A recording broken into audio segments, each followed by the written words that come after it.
What is up, everybody? Great to see you all. Nick, are you with us? Hey, I am.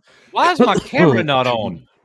Boom, it's magic. Here I am. Let's do this. Why's my camera not on? Oh, wait. We all know why your camera's not on, because you got junk. We got to get you upgraded. All right. So, everybody, we have a great show tonight. I am very excited. Hadn't been doing a whole lot of live streams lately. So, tonight, very important. We got some really big things to talk about. We have a special visitor guest that I am very excited about, and I'm going to be bringing in that individual in just a moment. I see you down there. You down there.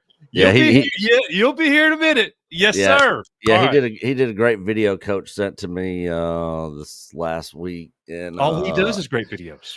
Yeah, I really liked his take. So more on that in just a minute. Yeah. So real quick, Nick, let's just take everybody through this. Just welcome to the show, everybody. You know what we do. Thank you very much for being here. Your support and this channel, we appreciate you, especially in a very polarizing time for Star Wars fans or fans of anything, where more than ever before, I'm seeing, if you have an opinion that is different from somebody else, get ready for a vicious personal attack, which is kind of stupid, in my opinion. We've been getting hammered the last 2 weeks, bro. Bring it.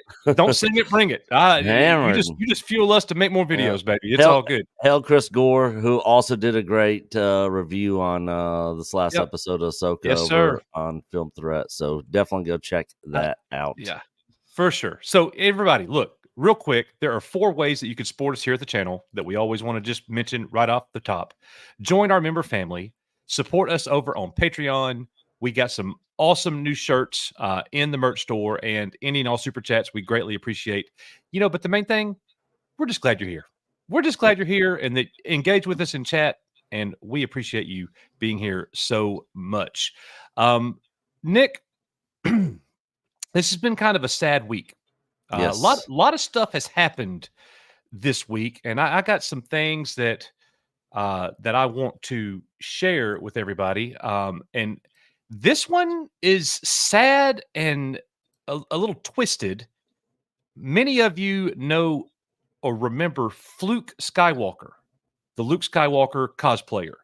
He has emailed us. We have had dialogue with this gentleman. He was a 59-year-old Cincinnati, Ohio resident. He traveled the country going to conventions. He went to children's hospitals as Luke Skywalker. You can see him there on the left. He's the older Disney version of Luke Skywalker. Well, I saw in the news that he had just recently passed away. And I did a little digging, and it comes to find out that the man was indicted on 11 counts of childography. I'm not going to say the word. You know what it is. I don't want the stream to get hit. So childography, and the man committed suicide the day before his trial date. So there is a very tragic, that's just terrible all the way around. So, and I'm going to tell you, I saw his image in our Luke Skywalker video in our pre-show, and I'm just going to tell you, I'm removing his image. I don't. That's just a terrible, terrible thing. So anyways, feel bad for the man's family, but a terrible thing. Now, a little bit differently, Nick, we had a personal friend pass away this week. Yeah. And you could see our friend there talking on screen. That is Cardinal Sin, one of our very first members, one of the people who supported us literally when we started this channel. Yeah, many people, early supporter. Yeah, many people in our community know Gil, Cardinal Sin. He proofread and edited the script for both of our documentaries. Yep. He sent us hot toys as a gift because he loved us. First ever hot toy came from Cardinal Sin. My first ever and only. So, but Cardinal Sin has passed away this week, and it was shocking. We didn't know it was going to happen. I think it was a surprise to everybody. Yeah. And I am honestly, I'm mourning for my friend. He will be greatly missed. Yeah. He Great was a guy. terrific. I mean, I had his phone number. We talked on the phone occasionally. Great friend. We didn't agree on everything. Yeah. You know, this is the example right here that I want to start the show with. Cardinal Sin disagreed with me and Nick on a lot of things, Mm-hmm. but it never got personal. It's an opinion about entertainment. He wasn't like, you suck, your face sucks, your lighting sucks, your mic sucks. You're toxic Yeah, because you you're gave it a toxic. 6. You know. So, but I will miss his positivity and his level-headedness. Yeah. And we had a lot of great memories with him. So, chat, if you don't mind, throw up a 1 in chat right now for our friend Cardinal Sin, because tonight he's number 1. And if you would do that for us, we greatly appreciate that. He was a great friend. All right, ladies and gentlemen. With that being said, it is time to bring on our guest. I got now. Let me say this, and Nick, you just kind of piggyback. So I sent Nick the link. Yep. What I don't watch YouTubers. No. I don't watch YouTube. I'm a content creator here with you guys, and this is what we do. Unless I send Coach something and I'm like, dude, watch this, check this out. Man, he doesn't really watch a whole lot of YouTube. I'm the one that's all over YouTube. I have never, like, if I watch you, you good. Yeah. You good. That's if you could get my attention, because I'm like squirrel and I'm all over the place. I'm too busy to sit and watch and consume a bunch of YouTube. So I'm going to tell you, one of the very few people I watch is our guest tonight. One day I did a search. This is a couple months back. I did a search for something that was in the news. It might have been Star Wars. And I did a organized by today. I'm looking at all the videos today. And I click on this video and I saw this gentleman talking about the subject. It was a Star Wars video. And I click subscribe in less than 30 seconds, which I don't think I've ever done with anybody before, ever. I don't agree with everything he says, but I agree with most of it. I'd say it's about 97%. I'm with him. I love the way he delivers it. He is an author. He's an incredible content creator, and we are very pleased to have him here tonight. Nick, is there anything you want to say before I bring him in? No, I've not ever seen any. I've never come across this channel or anything till Coach sent me the video, and I watched it, and I thought it was a review on Ahsoka, and I thought he was spot on every single point. I agree in his video. And the funny thing is, I emailed him like 6 weeks ago, like, bro, we need you to come on our channel. I never heard back from him. And then he randomly shows up in one of our live streams and sends us a $20 super chat. And I'm like, go check your email. Don't send us a super chat. Come on to the show. Yeah. So, ladies and gentlemen, he is here. Give him a very warm Echo Base Network to the DA, Derek Anderson. Yeah, hey, let's go. What's up, fellas? Man, that was a hell of a lead up, Coach. Man, I appreciate that, man. That's nice, dude. You better bring it now. Oh yeah, hey man, you set me up, right? Got all of these people watching now. You set me up, man. Now, so I got to bring it. So yeah, I'm ready for this. Yeah, thank you so much, sir. Man. I appreciate it.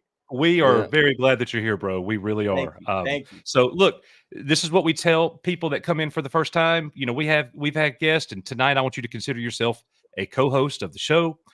Your opinion, whatever you want to say, totally go with it. I want you to think like you're home. This is home. So this is your home. So we want you to be totally comfortable here with us as we're going through this.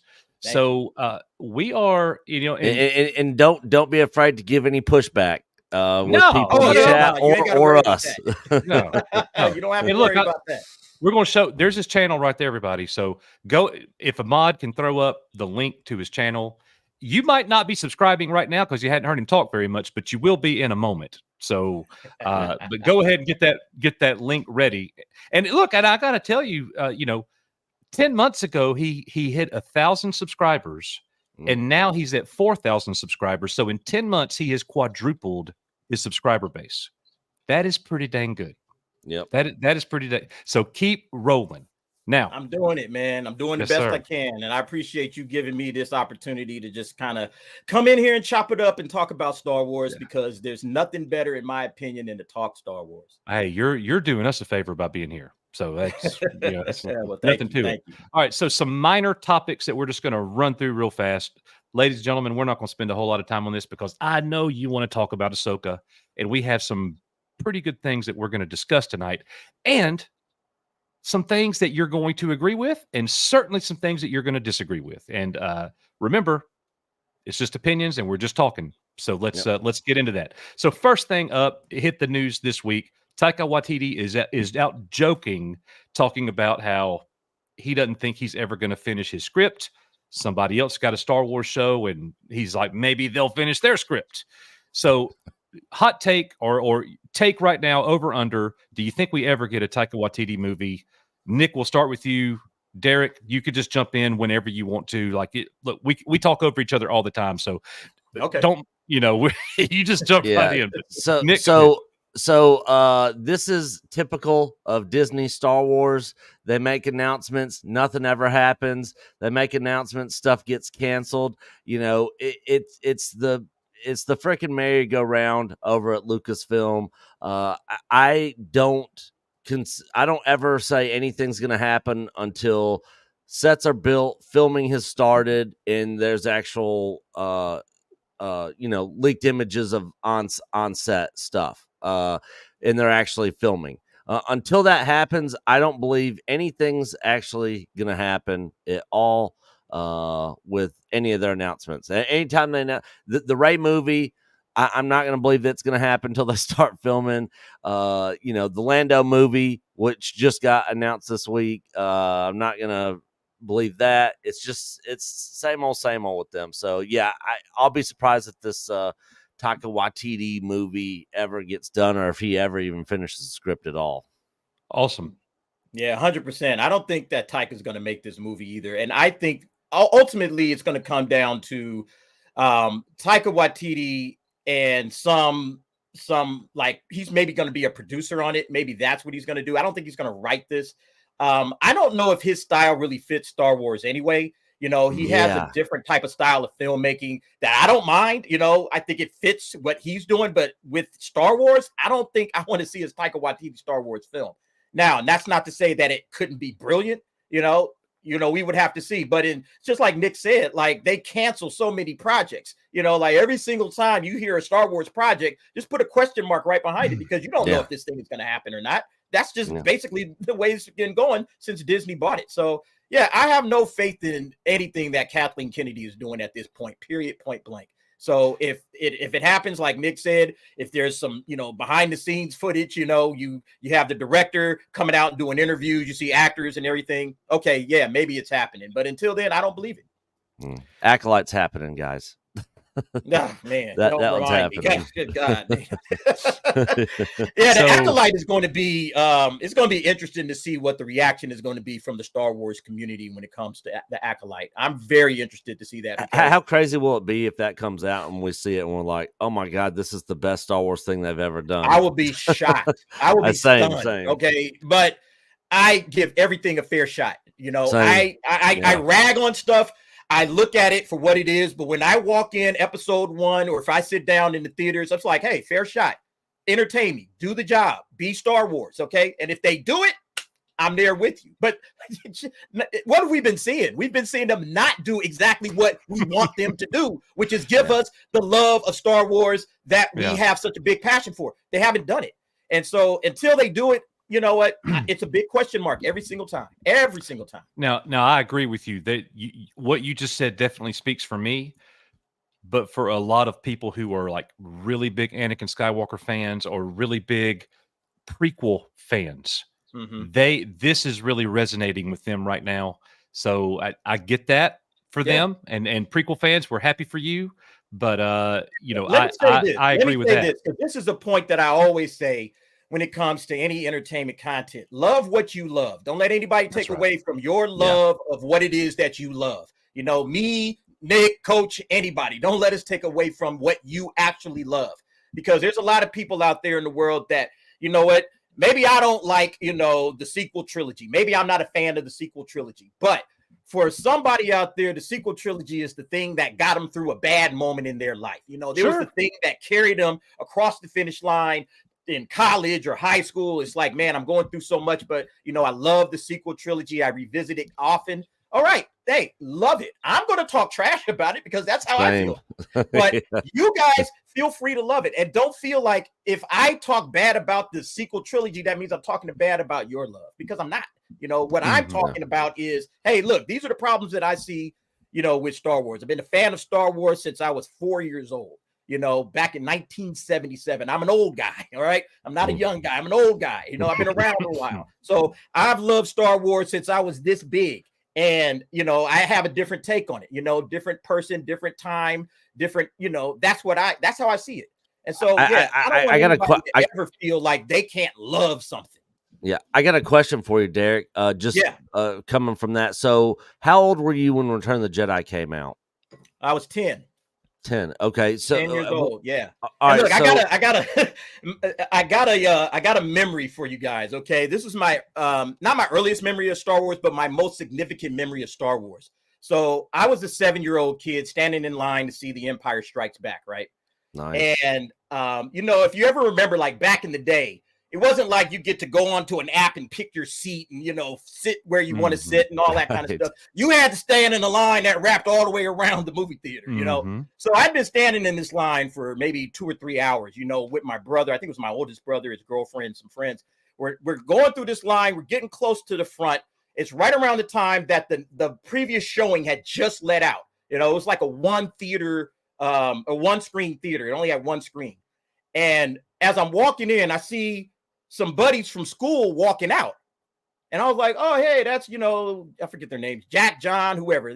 Hey, guys, how you doing? And they see me and they're like, oh, it's Derek. And they run up to me. Man, you'll never guess what happens in this movie. Holy crap. Darth Vader kills him. You know, I mean, they're going through the whole spoiler.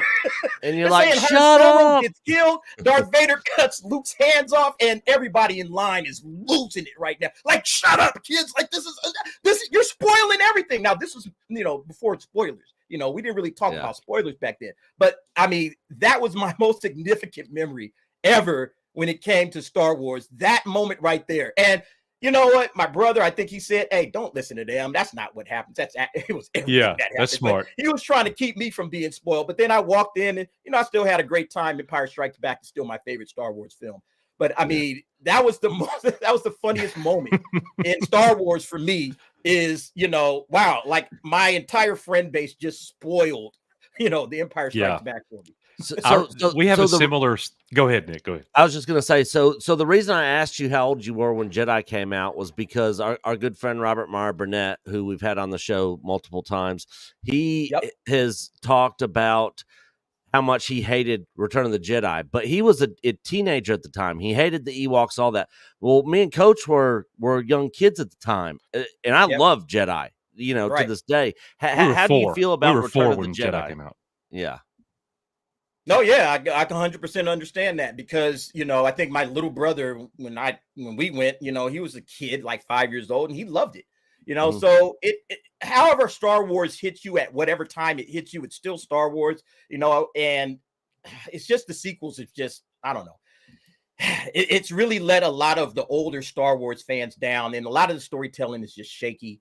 You know, the characterization of Rey is shaky. You know, what they did with the original trilogy. Why couldn't they just give us, you know, one last ride with the original trio, you know, and just let them go off into the sunset and then bring everybody else in instead of ruining Han, Luke, and Leia the way that they did. You know, that's kind of the feeling that I have when it comes to that. Yeah, we always use Cobra Kai as like the gold standard of how to have the old characters coming around and introduce new characters and have that good balance. Because when Cobra Kai first started, all I cared about was Johnny and Daniel. Okay. and Yep. and all the other kids, I was like, oh, okay, get back to the Daniel and Johnny stuff, Right. but over time, then I started caring about the new characters, that came along. Yeah. And that's what they should have done with the sequel Right. trilogy if they were bringing the original cast back. I could push completely back agree. a little bit on that, Nick. I could say that that Cobra Kai is not the gold standard, even though it was really, really good, and it's an exceptional show. There's no doubt about it. But it's not the gold standard because Daniel almost went to the antagonist for a bit, and Johnny became the good guy. So it's Oh kind of, well, that's way later on. yeah. I'm just saying in that first season. I would say Picard season 3 is the gold standard. I haven't seen Picard season 3. Is it good? Ooh, man. I tapped out at season 1. I was done. I'm like, Totally get it. yeah. Totally get it. I was done with Season done 1 and after 2 is season garbage. 1. Season 3 is Yeah. totally different. I would Okay. suggest go through it. The best episode in any show I've ever seen. It's as good as any episode I've ever seen. Yeah, there's some great Okay. moments in it. I still had some issues with with season 3, but it was way better than season 1 and 2 by far. Oh yeah. All right. I would definitely suggest watch it. All right, Yeah. so and guys, thank you for the super chats. We're as soon as we get through our minor topics and we jump into the major topic, we will do a super chat roundup and hit all those. Thank you very much for your patience. So another thing, real quick, Lando. We got the news this week. Not going to be a show. It's going to be a movie if it happens at all. Thoughts? Same Same thing, right? Same Yep. thing. It's funny because what was the original writer's name for this project before they handed it over to it was Donald the Glover and his bald-headed brother? The bald-headed guy. I can't remember. Anyway, apparently, I guess he's a gay black man, and I guess he was making comments saying, "I guess I'm not black enough or gay enough for Disney to be able to do this movie," because he didn't even know that he was off the project, supposedly, until he saw the news that they were handing over writing duties to Donald Glover and his brother. So that's basically how he found out, is like everybody else found out. So again, just another example of how poorly Lucasfilm is being ran. I mean, it's a complete joke over there. Let me ask a question. Like you guys just mentioned how, talking a little bit about momentum. Ahsoka needs to be really good across the board for everybody, because what's coming down the pipe for Star Wars is Babysitters in Space, the Skeleton Crew. Oh, Skeleton Crew, yeah. Who's excited about that show? Just because of the premise alone. And then it is The Acolyte. And if Solo lost money in the movie theater, what do we think Lando's going to do? I don't think a lot of people are going to be showing up for the Lando movie. I don't think the Lando movie's happening. I don't think it's happening. And I'm just, it's the same thing with everything until we see concrete evidence. I don't think the Lando movie is going to happen. I don't know who wants a Lando movie. Who's asking for a Lando movie? Yeah. That's kind of like, I got Lando Calrissian. It's like one of my favorite characters, right? Right there, all right, on the shelf. I'm not asking for a Lando movie. So I don't understand why this is an important movie we got to get this thing out there. Lando Calrissian, let's go. Like, why? There's so many other things that they could be doing with Star Wars right now. Instead of dipping into the past, they need to kind of fast forward and get out of this era, to be frank with you and honest with you. I think they need to get away from this era because they're stepping over the lore. They're stepping on these characters.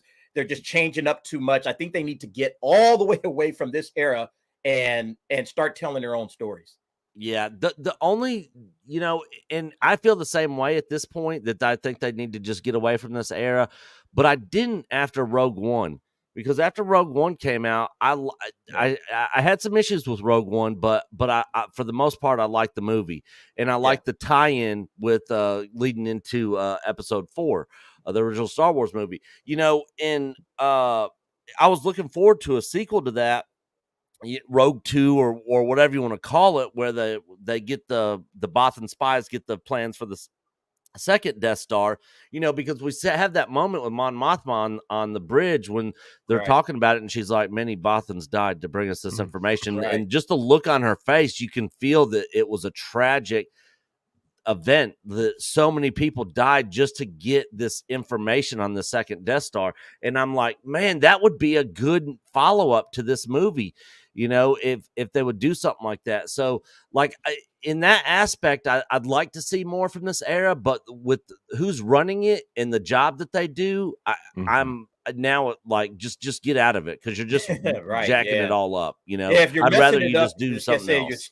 you're stepping on the lore, you're stepping on these old characters. Now it's like we have to look at these new characters or these old characters in light of what they're doing now, instead of what George Lucas did with these characters. I don't like that.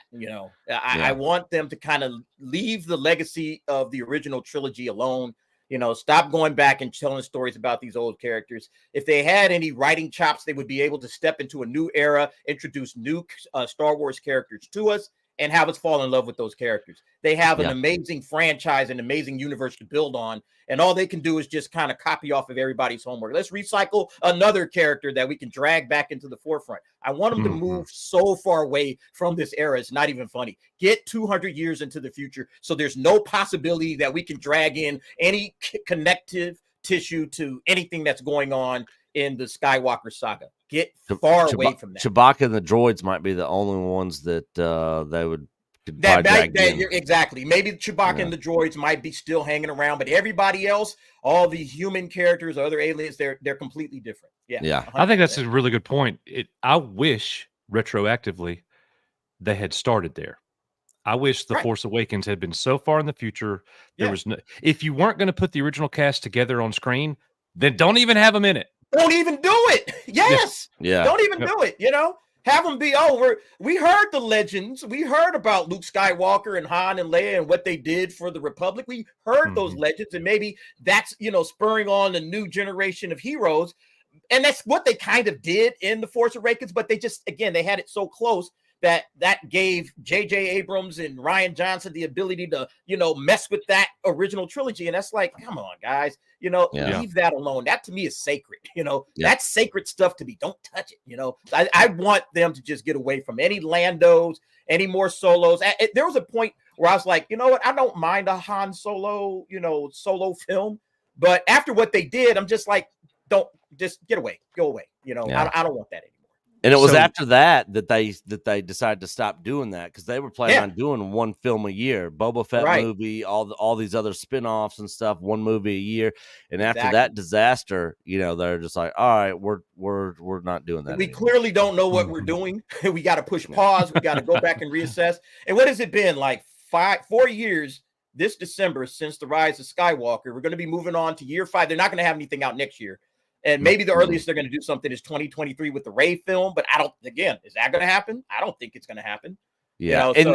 And they think that the Lando movie is going to bring back the Star Wars theater experience. I mean, come on, guys. Well, so that's the thing too. It's like they're banking on Ahsoka and the Mandoverse to lead them into the next cinematic experience, which I would imagine would have been Filoni's culminating movie for the Mandoverse. Well, if again, I'm not trying to piss on anybody's feelings about Ahsoka, but is it popular enough? Are enough people watching it right now? Like, chat, let us know. Maybe I'm off on that. It is so crazy because I enjoyed the first 3 episodes more than I have the last 2. I know I'm in the minority. I also don't care. Like, I sit there and I'm proud in the minority. It doesn't matter. I never base my opinion on what anybody else thinks. And I don't think, a lot of you do that either. So Nick, when Derek talked about that moment leaving the theater, it made me think about when me and you walked out after The Last Jedi. Do you remember when we were leaving with our group of friends and we saw Matt Blackwood and he met eyes with us? Yeah. He was standing in line to go in as we were leaving the very first show for The Last Jedi. Nick and I hadn't said a word. We're speechless. We're speechless. All we knew is that we hated it, and we were shocked. We were absolutely shocked. We're walking out, and Matt, our friend that we grew up with, who was a Star Wars friend, is standing in line, and he looks at us kind of nervous, and he said, "What did y'all think?" and we didn't know what to say. We weren't going to spoil it. And all the people in line looked at us like antennas raised. And we were like, you're just going to go see it. And we just kept on walking. Like, oh. Yeah. Like it was like dead silence. It was, we were both so quietest speechless. theater leaving I've ever experienced. Yeah. It was just like, and the hype going into it was huge. And then it was like leaving was like,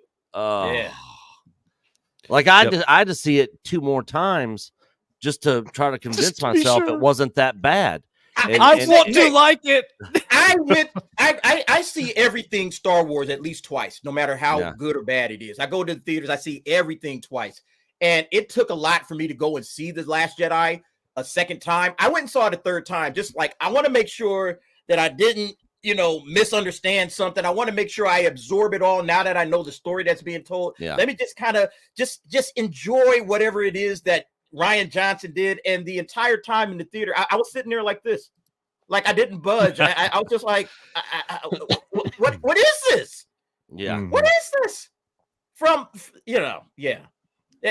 It's such a tough watch, man. It's such a tough watch. And honestly, I'll be honest with you. I was trying to, as hard as I could, apologize for The Last Jedi to a lot of people. Privately, I was like, this thing sucks, but I wanted everybody to be like, all right, man, maybe this isn't as bad. You know what? There's something that I like this little part of this movie or this little thing. I was trying to like apologize for it. And after a while, I was just like, I'm out of excuses. This thing is trash. There's nothing left. Okay, I can't do this anymore. Yeah, it just ripped the heart out of me in terms of Star Wars and what they did with Luke.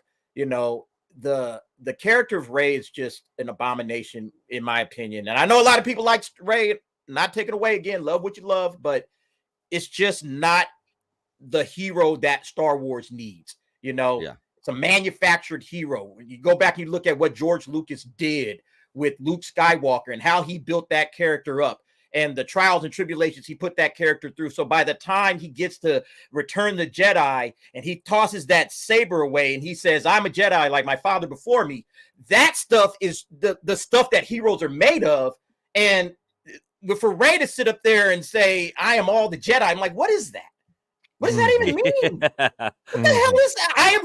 I am all the Jedi even mean? I am all the Jedi. Like it was like like the Constructicons, all coming together, but making one big robot. I'm just like, this is the dumbest thing ever. I am all the Devastator.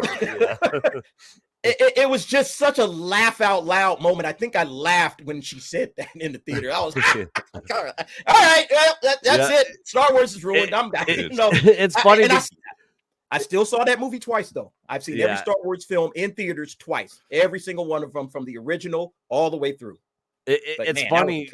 It's funny because in Mandalorian, we thought, we were joking saying that Bo-Katan was going to come out at the end and be like, I'm all the Mandalorian, because the show seemed to be more about her than Mando. Oh, it was 100% about her. Yeah. Man. Yep. So real quick, thoughts on Mando season 3 overall? Yeah. Same. Yeah. No. Shockingly bad. Yeah, it was bad on just unbelievable levels. I couldn't believe this is what Favreau was giving us because listen, I'm not the biggest fan of the second season, but I respect that the second season kind of did a good last 3 episodes. Like the first 5 episodes, I'm just kind of like, all right, we're just going from planet to planet, getting into adventures. What's the story here? Let me get to the story. Okay, but the last 3 episodes closed the door for me. I'm like, all right, this is awesome. And that led up to, all right, I can't wait to see what happens next. Where's this going? And then we get season 3.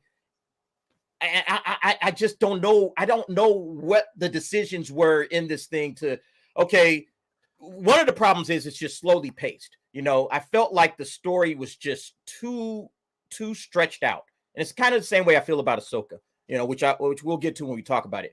But I felt like Mando season 3 was just stretched out. They didn't have enough story for 8 episodes. So they just kind of kept giving us filler. And, by the time we get to the last episode, I just don't even care, and that I have only watched maybe 2 episodes of that like a second time. Like, it's like I usually go through every episode, watch it multiple times. I've probably gone through it twice. I bet one of the episodes you watched twice was the Lizzo Jack Black episode, right? I try to forget that episode, man. That thing drives me to drink. I can't do that. DA, we got up at 2 a.m. to watch all these. Man. Yeah. I'm glad I can't believe you guys were doing that. Yeah. It was punishment. Yeah. Yeah, I'm on the West Coast. I only had to stay up till midnight, so it wasn't that bad. Actually, was that the week? Because I went to Celebration out in London, and I think that week was the week that the week of the Jack Black episode. I want to say it was. I can't remember, but I didn't have to stay up late on that one. That one I got to see a little bit earlier, but yeah, it was dreadful. It was absolutely dreadful. All right, well, guys, we got a real quick last little minor topic here, just so everybody knows. We got a 46.5-minute runtime, and that's not including the credits or the intro. Like 46.5 minutes of actual show coming up in Ahsoka episode 6. So stay tuned for that on Tuesday night, and we will definitely be watching that. Now we got some super chats and member chats that we're going to go through and touch before we get into our first main topic of the night, which is all things Ahsoka. And we're going to look at Ahsoka at the 5th episode. What is the overall reaction to the 5th episode? And something that we've done that I think will be interesting. We've taken a lot of people's analysis. Here's what's happening in the episode. And all of these people are saying it with authority. They're like, you don't get it? This is what's happening. And you're going to get 15 different opinions. And I want to know from the chat, what do you think? And there's a bigger conversation here, but where do we think it's going? And are you enjoying it and all that kind of stuff? So definitely going to be worth looking at. But starting off here with Ted's Nerd World. Real quick, Coach, I'm going to go while you knock through this. Go feed Missy and I'll grab my drink real quick. I'll be right back. All right. So Ted's Nerd World with a member chat. Hell all, another great EBN Saturday night. How about that, Ahsoka? We are getting into it, Ted, and when we do pop-ins, I expect you to be here and let us know what you think, even though I already know. But thank you, Ted. Rogue Sarge sends in a $10 super chat. He says, hello, everyone at EBN. Thank you, Bobby. Appreciate that very much, my friend. We also have Venger sending in a $10 or 10-pound super chat. Rest in peace, Cardinal Sin. You are now one with the Force. Thank you, Venger. Gil will be greatly missed in this community, no question about it. And I will keep the Captain Rex right. Oh, this is hard. Right there. Captain Rex right there that he sent me as a gift will be cherished forever. So thank you, Venger, for sending that in, man.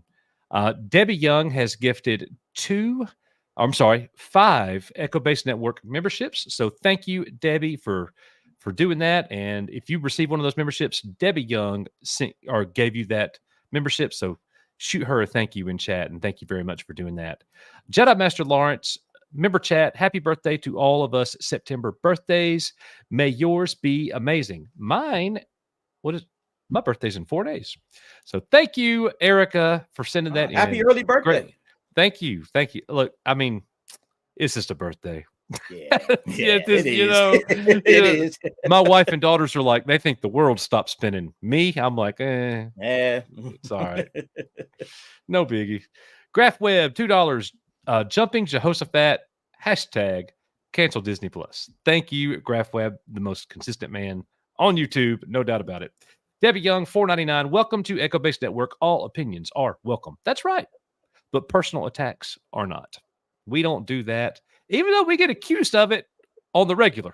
So, but it's amazing. We'll get into that too. But thank you, Debbie, for sending that in very much. Chris Reed, $2. Hopefully Disney cancels the next Rey movie. That's what we were just talking about. And I think they will.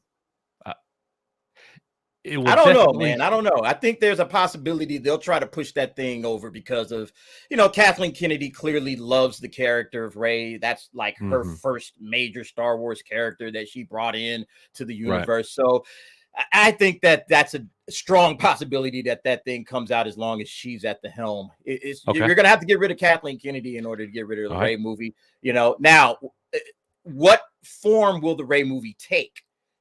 I've made a couple of videos about this where I think they need to turn Rey into a dark character. I think there's an opportunity to redeem the character if they really want to write it correctly. Make her a dark character, make her the villain, and then have Finn go through the entire process of trying to redeem her, because John Boyega apparently wants to be back into Star Wars now. Remember, he just wrote it off. Now he's trying to get back in. It's like, all right, John, this is an opportunity to give us the real hero that we should have had from the sequel trilogy, which in my opinion, it should have been Finn, not to take anything away from Daisy Ridley, great actress, but they should have had Finn, the stormtrooper turned Jedi story that we thought we were all getting when we saw that first trailer. Like, okay, go ahead and give us that and make him the hero. Make Rey like the tragic fallen, like almost like Anakin in a way. And then Finn has to go and try to redeem this character some way or, something, If they just bring back Rey and just make her the same Rey that we always had, nobody cares. I don't care, but if they do something interesting with her, you say, okay, like remember when we saw Rey in those Rise of Skywalker trailers and she was dark, or we saw like dark Rey, I was like, okay, all right, she's part Palpatine. So, you could definitely go in that direction. I'm interested to see what they do with it. But if they just say, well, she's just going to be Rey as we know her, then man, I don't care. Yeah, I don't know if there's any way they could do a Rey movie and they not further damage the franchise. Yeah, no, I'm 100% with you, but I'm willing to give it a shot. Definitely might do it. Yeah, sure. I'm willing to give it a shot if they do something interesting and like, okay, we're gonna make her dark. We're gonna explore dark Rey. Like, all right, let's see what happens. But I don't think they'll ever do that. They'll never let that happen to Kathleen Kennedy's baby. So that's just maybe wishful thinking. Yes, sir. All right. Well, thank you, Chris, for sending that in. Brandon, the anime guy, has rejoined our member family. Thank you, Brandon. Good to see you here. Speaking of, he sends in a $5 super chat. I see the DA is an anime fan. Wise. Hashtag All Might. Hashtag I am here. Hail to you. We are you, our Echo Base Network. Long live the Straw Hats. Appreciate that, man. Yeah, I got All Might. In quite a few places back here. That's like my number one anime character. Love him. It's that kind of hero that entertainment needs. They need a hero like All Might. In entertainment right now, we're not seeing a lot of it, which is why a lot of people go to anime. Yep. I'm with you. Fandomology. Hey guys, for me so far, Ahsoka has been amazing. Well, we are glad for that, Paul. Glad that you're enjoying it.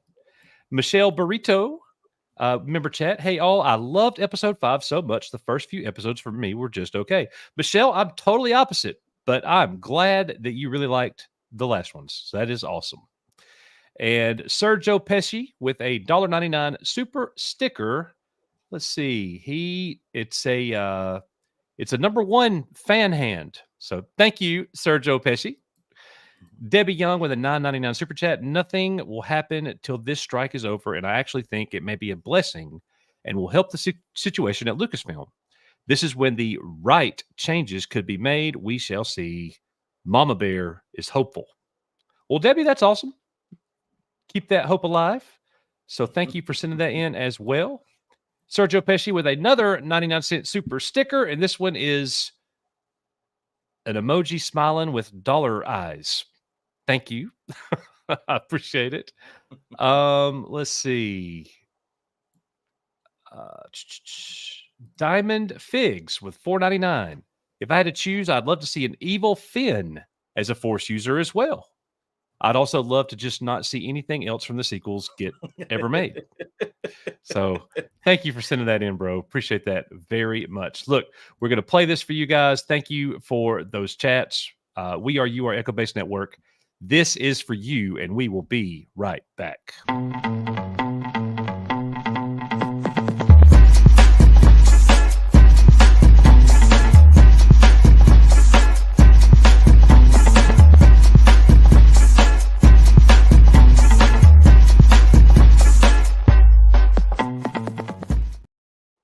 All right. let's roll on. So, look, we're not gonna wait on Nick. We're gonna go I'm jump. back. Okay, good deal. All right. So, first thing, I'm just gonna kind of guide us. Look, I'm the guide, and you two are the commentators. Okay. All right. Like everybody knows my opinion, anyways. So we're not worried about me. Everyone can probably guess mine. Everybody knows you're like a coloring book, son. Everybody knows yours before you open your mouth. All right. So Ahsoka, and this kind of lets you guys see where we are as a channel. We posted this 2 days ago. After episode 5 of Ahsoka, the series is great, 35%. 1 out of 3 people said it was great. It's good at 20%. So we got 55% of our audience saying it's good to great. Then we got 20% at average, and then 11% below average, and 14% is terrible. So average to terrible is at 45%, but average to great is 75%. So, far more people thinking it's great or good rather than below average or terrible. Where would you guys select? I voted on this poll for my personal account, and I was one of the below average people. Okay. All right. I don't hate the Ahsoka series, like from episode 1 to episode 5. It's not like I think every single thing from start to finish is just trash. Like anything Disney Star Wars, I can cherry pick moments and stuff out of it where I'm like, that's pretty cool. I actually like that moment. Cinematography looks good. This dialogue or this interaction with these characters was cool, whatever. But I don't get drawn in by the jingling keys nostalgia bait. Some could say that was the case with the Luke Skywalker moment. But the Luke Skywalker moment at the end of Mando season 2, there was actual stakes involved. Everybody was about to die. Those dark troopers were coming in and getting ready to wipe them all out. Luke, as far as we knew, was the last Jedi in the galaxy. It only made sense that he was going to show up, even though I didn't think they were ever going to do it. For him to show up and wreck house and save the day.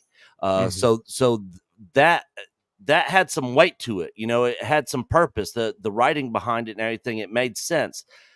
That's it. It made sense. It made sense. That's all I wanted to say. Like the Luke chapter made sense.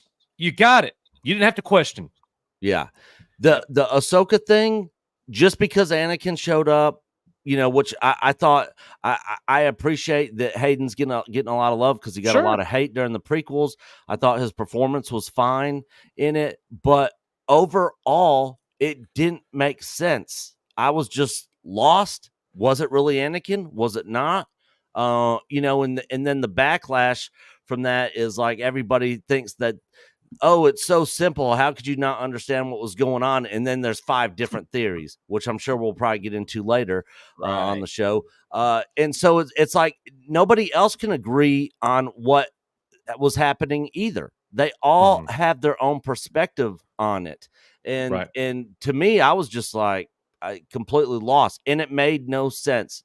What was the purpose of any of that other than to just jingle the keys in front of you guys and be like, remember Anakin, remember Rex, remember the Clone Wars? Come on, guys, you like this stuff, right? Get excited, and I'm just not I'm just not falling for that. I'm not going to get drawn in and hooked by nostalgia bait. It's got to have some purpose, some meaning, and it's got to make sense. And it just didn't for me. And that's where I'm at on episode 5. Derek? Let me just chime in just for a second, then I'm going to hand it off to you, Derek. I think Nick and I both kind of misspeak occasionally. We understand the purpose of the moment. The purpose of the moment was to move Ahsoka forward, to let her, to get the guilt or whatever out of her, and she chooses life and she's fighting, and now for the rest of the series, we're going to get a better version of Ahsoka. That was the purpose.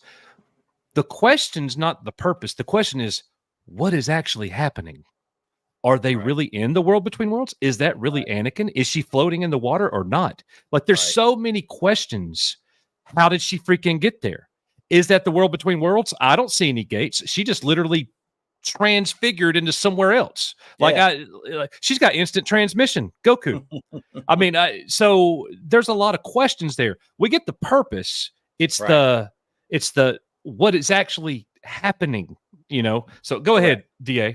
Well, going back to the poll, where you had, because I voted in that same poll as well, and I voted average. That's where I'm at with the Ahsoka right now. I think it's average, and I've been kind of at the average mark since the first episode. I've been saying it's average Star Wars. It's not terrible. It's not great. It's just kind of right there in the middle. Now I've been leaning towards the below average, in regards to, okay, this is kind of a below average. If I had to say which way am I leaning, I'm leaning more towards below average than good. After episode 5, however, I'm starting to tick it up a little bit. I'm starting to move closer to the good. I'm still at average, Good. but I'm moving closer to the good range. I'm thinking like, all right, I see what they're doing with Ahsoka. Like you said, this was the thing that Ahsoka needed in her journey to kind of move forward. She needed to deal with Darth Vader. She needed to deal with her past with Anakin, and it's discussed in that entire sequence. Now, I agree with you. It's like, well, is she in the world between worlds? Is this some sort of a near-death experience? Is this some sort of force manifestation that, like, what's happening? I didn't understand what was going on specifically. And then what really made it confusing is when Jason can hear the lightsabers. And it's like, all right, well, if you can hear lightsabers, then that means that you're like physically hearing this fight going on. And it's like, okay, well, maybe this is something that the Force is manifesting to Jason. But then Hera could hear the lightsabers too. Like Hera's standing right next to her, like, oh yeah, I can hear it too. All right, hey guys, we got to get out and get it. And like, well, wait a minute. Like, okay, is this really happening? How is Hera hearing the lightsabers if Jason, like, again, Jason being force sensitive? Okay, I get it. So that completely, like, that took me completely out of the story at that moment. I was like, all right, I'm trying to figure this out. And the entire time, when you take anybody out of the story, if anytime you take your audience out of the story, you've screwed up. Because if I got to sit here and try to postulate, all right, what's happening here? Let me think about this for a minute. Let me figure out how is it that Hera can hear these lightsabers if this is all manifesting in Ahsoka's head? Or if this is all a near-death experience and Ahsoka's just really down there floating in the water and, that's all that's really happening. But in her mind, this whole world between worlds situation with Anakin is playing out and her revisiting her past. That's where that's playing out. It just didn't make any sense. But the moment, like you said, of the sequence, we get what that's about. That's her dealing with her past and the demons and the, problems that she's having. Absolutely. Right. So our review. My only pushback on all that is in it would have helped if they would have shown her struggling with that in previous episodes. Like it never said, she never talked about it. Nobody ever said you're dealing with all the stuff with Anakin turning all. There was none of that. There was literally not one thing of dialogue or scene to show that she was struggling there with her past. They didn't build that story up. Yeah. You're absolutely right, Nick. 1,000% right. Because that's one of the complaints I had about the first 3 episodes is that Ahsoka has to have something she's dealing with. She's the central character. What is she dealing with internally that's messing up her relationship with Sabine? Because that's obviously what they were setting up. She and Sabine had some sort of falling out. They never really dealt with that. They never showed us what that exactly was. It's like, show us the scene, show us the moment where Sabine and Ahsoka were falling out, and then show why, Ahsoka's dealing with all of these problems. It's, how Anakin trained her, and she feels like she's taking on this legacy, and she's trying to change the legacy of what Darth Vader, Anakin is basically, she's Darth Vader's Padawan. How does she deal with that when she's now has her own Padawan? How do we deal with this? They never touched on that. They never discussed it. And that's a big problem with the storytelling, when it comes to these characters. That's why I said for the first 3 episodes, I didn't get any sense of who the character of Ahsoka was when it came to this series. I know who she is with the Clone Wars. I know who she is with Rebels. I have no idea who she is right now And they never explored that until episode 4. Then we start getting little tidbits here and there. And then finally it comes to fruition in episode 5. And that's why I liked episode 5. Because, okay, finally we're getting a damn character here. Okay, we finally get something. We got something we can sink our teeth into. So I enjoy that. But like Nick said, that should have been set up from the beginning. And I see people chatting, like, some of y'all getting salty now because you don't like our opinions. Like, but you don't have to agree. That's perfectly fine. Yeah, don't agree with me. I like disagreement. I have no problem with that. The thing that I would say that I agree with both of y'all is that in the first 4 episodes of Ahsoka, I never got a sense, and I never heard anybody else say Ahsoka really needs to be redeemed, y'all. No one said that because you didn't know she needed it. That's the point. And now all of a sudden, episode 5, she needs to be redeemed, and it's like, wait a minute, she does? They just didn't do enough to lead us there. But anyways, and they had the time. They could have cut out all the slow walking and looking around. You cut all that crap out and start giving us some meat on the bone here. And something to where we know what's going on. It makes sense. It's just like, come on, guys, what are you doing? And this is one of the issues I have with Filoni is a writer. I just don't think he's that good. I think he did some good stuff with the Clone Wars, with the team of people he had back when George Lucas owned Lucasfilm. But what he's doing now, I'm not seeing like Favreau. I got a lot more faith in him. He's proven with all his past projects and stuff. But Filoni, I'm really questioning him. Being over the franchise moving forward, just because of his writing. All right, well, we're gonna keep rolling. I wanted to show this to you guys, to the chat. We typically don't do this on the channel. There is some language in this clip, so be forewarned. I know none of you care. I know, but this is way beyond what I would typically play for anybody here on the channel. So, children, people waking up, going to the church in the morning, like me, mute it or whatever. But anyways, this is the state of the fandom right now. And somebody posted this in our Facebook group, and it was literally the funniest thing I have seen in a long time. Are you guys ready? I'm ready. Let's see it. Here we go. Let me make this thing full. I'm going to make it full screen. All right, here we go. You ready, Nick? Yep, ready. This is sequel, prequel, and original trilogy fans. Here you go, guys. Oh, you know what? I want to make sure that I have. I'm sorry. I want to make sure that the audio's right. Yep. Now I know it is. All right. Now here we go. Hey, you shut the fuck up! Why don't you come down and make me tough guy? Yeah, why don't you come up here and make me come down here, tough guy? I am gonna come up there, and I'm gonna kick your fucking ass! Yeah, why don't you try it, asshole? Get your ass up here and kick my ass! Hands up! Shut the fuck up, you stupid bitch! This is a classy neighborhood! People are trying to sleep! Shut the fuck up! Hey, I'm really sorry. Yeah, me too. She's worse than us. Yeah, she's our enemy now. That's exactly what is going on right now in Star Wars, man. Yep, absolutely. Ooh-wee. Hey, you know what? The Star Wars fandom has always been like this. I used to be on like websites and stuff back when our internet first kicked off.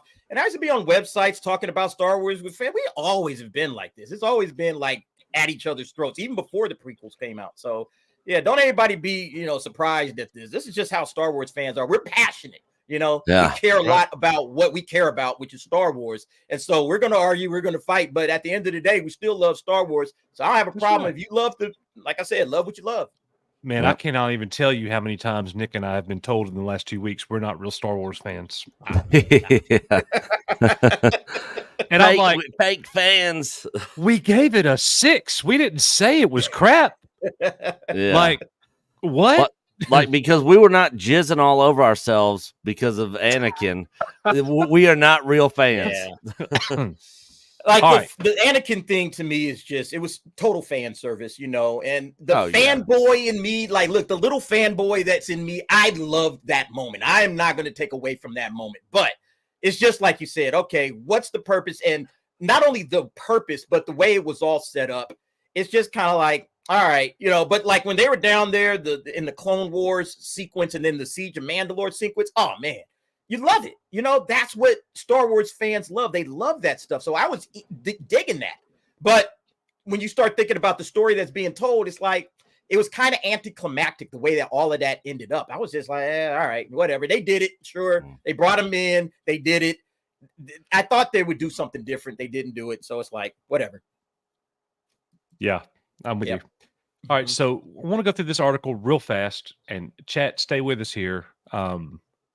18 Star Wars cameos and Easter eggs in Ahsoka Episode 5. So let's just look and see what these are and see what you guys thought about it. Just give a quick take on these things, and chat, join us on these. So number 18, they actually mentioned Princess Leia for the first time in the Mandoverse.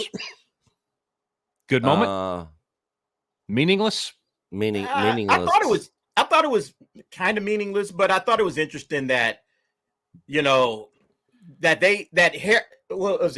had to look for permission, I guess, to go on this mission, and that Mon Mothma and Leia Organa, of all people, you know, have to run interference. Like, they can't just say, hey, I sent Hera off on a mission. I'm Princess Leia, or I'm Leia Organa, and that's what I did. Deal with it. You know, like, they can't really run the interference, you know, in a way that it's just, all right, no worries, you know, go ahead and do what you got to do. You know, that's Leia. And that's one of the people that saved the galaxy.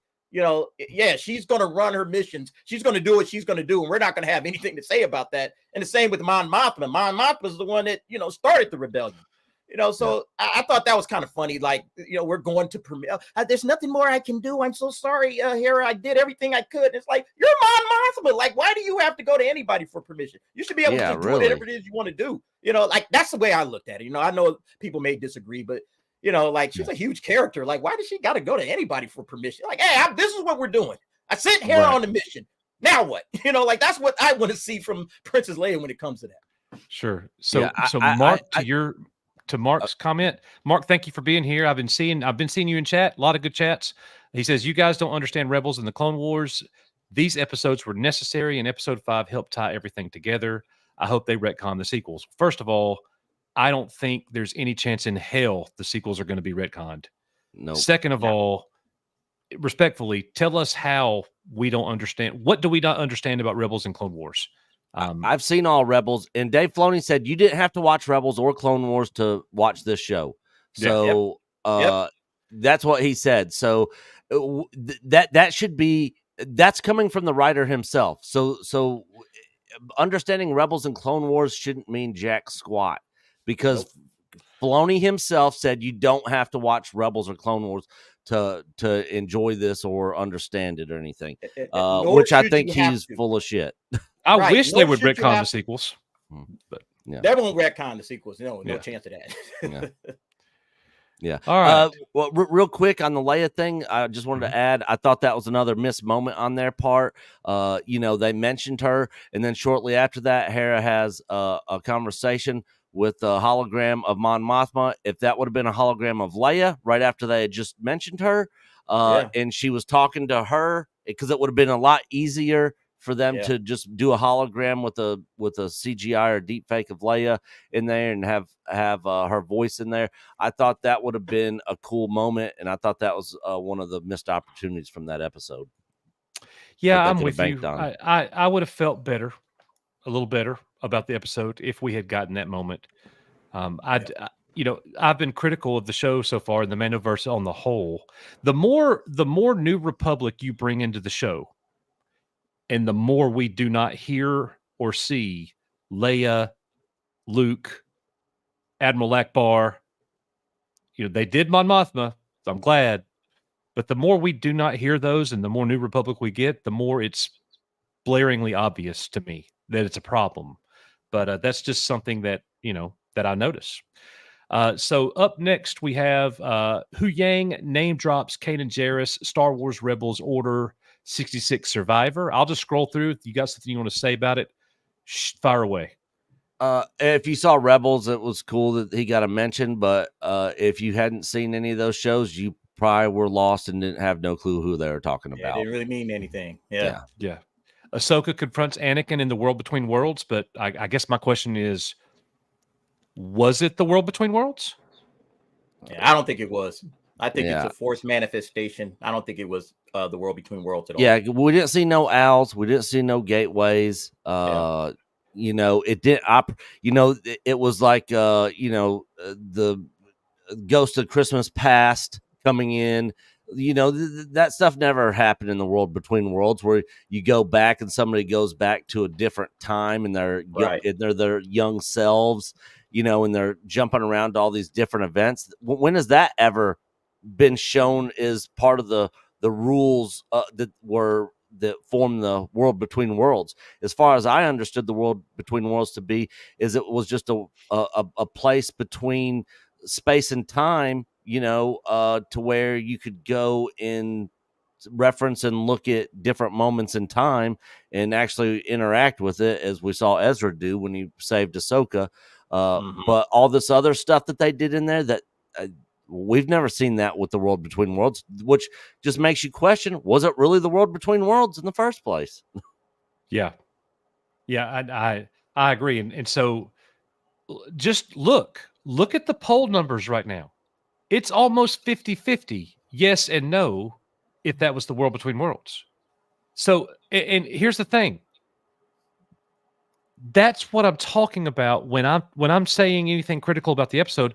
We don't really know what we were looking at.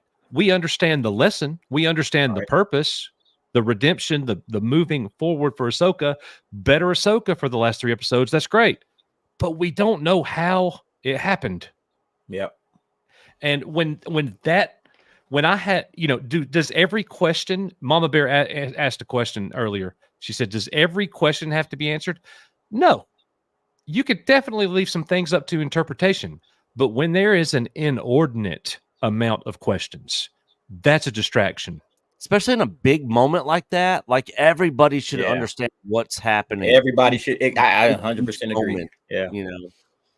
Yep. Yeah, I think that it's the world. There's a possibility that, because the World Between Worlds, it's not, clearly defined, like everything that's possible within that world. So is there a possibility that Dave Filoni is expanding what the World Between Worlds actually is in this 5th episode? There's a possibility of that. He's like, oh yeah, this also is a part of the World Between Worlds.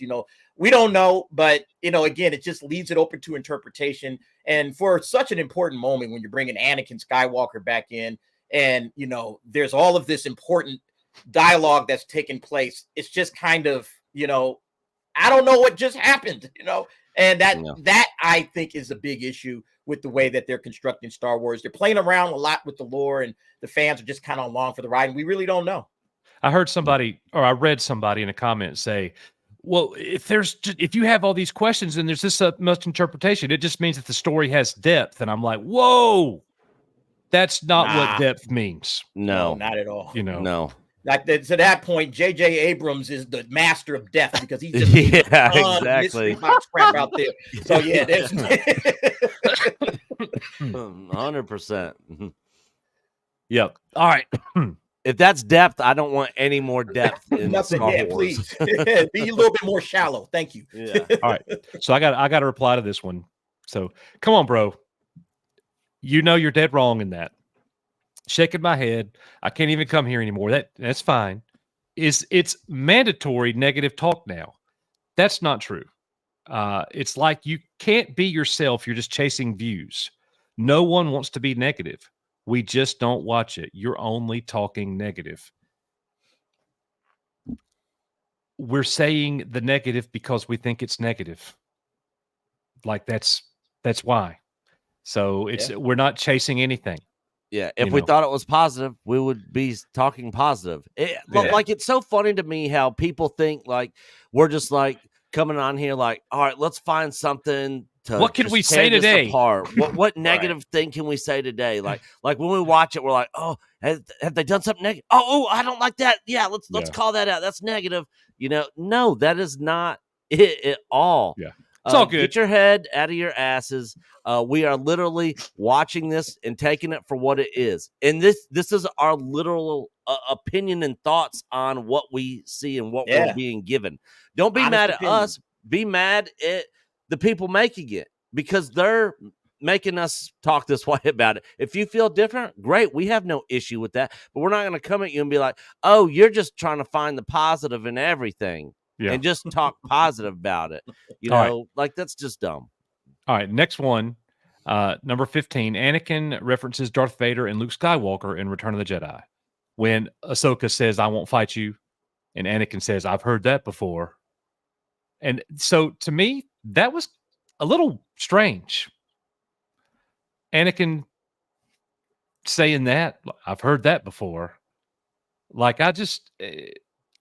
Yeah, I don't I know. mean, that's why I think it's a forced manifestation, because Anakin's like, he has like the memories of things that Ahsoka wouldn't have, like there's no connective tissue there. So that's why I think it's just a forced manifestation. It's something the Force is giving Ahsoka in order to get her through this period in her life without a real master, and kind of sewing up some of the loose ends that she had with regards to Anakin. I didn't think that was smart of Dave to put that in there, but that's, again, if that's what Dave is doing, that's what I think it is. He's just manifesting, using the Force to manifest this whole vision for Ahsoka, and then they're dropping in things like, I've heard that before. It's like, oh, okay, so he's listening to his what happened when he was fighting Luke, but how would that be something in Ahsoka's head? Ahsoka wouldn't know anything about that, clearly. So that's why I think, this has got to be the Force doing this, and trying to reconcile Ahsoka's feelings for Anakin. That's just the way I see it. Mm-hmm. But yeah, I mean, in terms of a nice Easter egg, it's a nothing burger. I mean, it was pointless. Yeah, sure. I agree. All right, 14. Ahsoka relives the Ryloth campaign from the Clone Wars. Another member, Barry. Like, hey guys, remember this? Remember? Yeah. Yeah, this was fanboy stuff. Again, the fanboy in me loved it. I was like, oh, this is awesome. I liked it. Yeah. I didn't really understand what I was looking at, like, right. But I liked seeing it. And I thought the young actress was good. The thing is, if she knows what she knows now, and she goes back into this moment, wouldn't she be turning on the clones? Like, she knows that they're the ones that take out all the Jedi and turn against them, and they're all for Palpatine. Why is she gonna, at this point in time, gonna be sad if one's dead, or be sad that so many lost their lives? She should be saying, all these guys are gonna turn on the Jedi and wipe them out, kill them. So in this point in time, her being sad about the clones and stuff being dead just didn't make sense to me, because at this point, why would she care? Right. Yep. All right. Ahsoka and the Siege of Mandalore from Star Wars: The Clone Wars Season 7. So same kind of thing. And Anakin's there this time. Yeah, I didn't see any of that part of the Clone Wars. Well, I did see those. Yeah, you did. Season 7. Yeah. All right. Mandalorian Super Commandos appear in live action for the first time. That's neat. Yeah, that's cool. Tamora Morrison, Captain Rex. Sure. Awesome. Yeah. Vader's breathing can be heard in the world between worlds. I remember hearing that. All this stuff. It's like, like that's cool, but what's the purpose? What's the meaning behind it? It just goes back to that. Are you just giving this just for fan service, or does it make sense in the scene? And it just felt like it was just thrown as just 100% fan service. Thank you for the question, Yuboa-san. I really like the Clone Wars. Rebels was okay for me. I enjoyed it fine. There were some good episodes in Rebels, no doubt. But on the whole, Clone Wars was fantastic. I haven't seen all. I haven't seen all Clone Wars. But I have to be reflective in that too, and transparent. when I say I love the Clone Wars, but that doesn't make me an expert. Like I've seen it all the way through once, multiple episodes I've seen more than once. But I can't, I don't recall every single thing that ever happened, but I really did enjoy it. Mm. Okay. Rebels, I feel that way about Rebels. I've seen it all the way through twice, and I watched it when it was airing, so each season I would DVR and watch the new episodes every single week. And the first season was kind of a little rough, but after that it really started picking up, and I really enjoyed it. Clone Wars, I know very little. I've seen very little of Clone Wars, so that's why I'm out on that. I'm with you. All right, keep rolling. So next one, Anakin's red eyes signify his dark side power. So getting to see his red eyes, and we saw Ahsoka with the red eyes as well. Ahsoka finally undergoes her Ahsoka the White transformation. Again, didn't this happen in Rebels? Yeah. So why are we getting this moment again? It's just something else that doesn't make sense. It's like, if you're going to give us this moment again for people who didn't watch Rebels, why aren't you explaining more and giving more backstory to who we're seeing on screen? Because I know people personally that are completely lost in this show, and they've actually stopped watching it because they don't know any of these people. And they don't know what's going on. They're like, yeah, I've checked it. I haven't watched the last couple episodes. Yeah. I don't know who any of these people are, and I'm not gonna go watch all these seasons of all these cartoons. It's Rebels season 5. That's what this show really feels is. It's Rebels season 5. They haven't done enough to build up who these characters are outside of the first 4 seasons of Rebels. I thought just even Sabine's not my favorite character. And I felt like insulted at the way that they've pushed Sabine into this thing. I think Sabine should have just been introduced in a very organic way. And they just kind of say, well, right off the bat, you can see that she's, doesn't want any responsibility and she's focused on Ezra. And if you're brand new to this, you're just like, what's happening here? I have no idea who this character is. I don't know who this guy Ezra is. Why does she care about him? It's like all of that stuff was just poorly handled from the beginning. And the only way you would have any context of this is if you watched Rebels. That's it. So it's Rebels season 5. And if you like Rebels, then you're probably having a blast. You're probably loving this. But see, I like Rebels, and I'm not. Then I'm one of them. I'm in the minority there. Right. But yeah, that's the thing. Like a lot of people love this show, and it's like, but you're a fan of Rebels, right? Well, yeah, I'm a fan of Rebels. Okay, that's why you like the show. If you never saw Rebels, you would be lost right now. You wouldn't know anything about these characters because it's like you said, Coach, they did such a poor job of setting up Ahsoka. If you never saw Ahsoka, if you never saw the Clone Wars, who is this character? Why should I care? And they don't give us enough of that outside of the context of the Clone Wars and of Rebels, So, yeah, I think that's the biggest issue when it comes to, she's undergoing this transformation, but I don't know enough about this character to care. It's all Easter egg stuff. It's all fan service, which is nice if you're a fan. But if you're not a fan, you've probably already checked out. Yeah. And going back to your Sabine reference, if this is such a dire time, the Return of Thrawn, you got these 2 ex-Jedi running around, and then Ahsoka goes to Sabine for help. We already know from Mando she knows Luke. Why would you not get Luke involved here?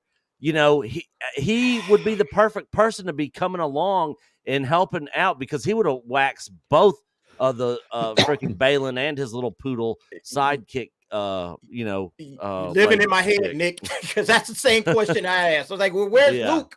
Where's Luke at all of this? It doesn't make any sense. And if this is the threat that she says it is, Thrawn is a terrible character for these guys to have to bring back into this universe. They should get every major character on board to stop him in his tracks before he gets going. And the fact that it's Sabine, here's the person I'm bringing along, a person that really can't use the Force. And, we already had kind of a falling out. We really don't agree with a lot of this.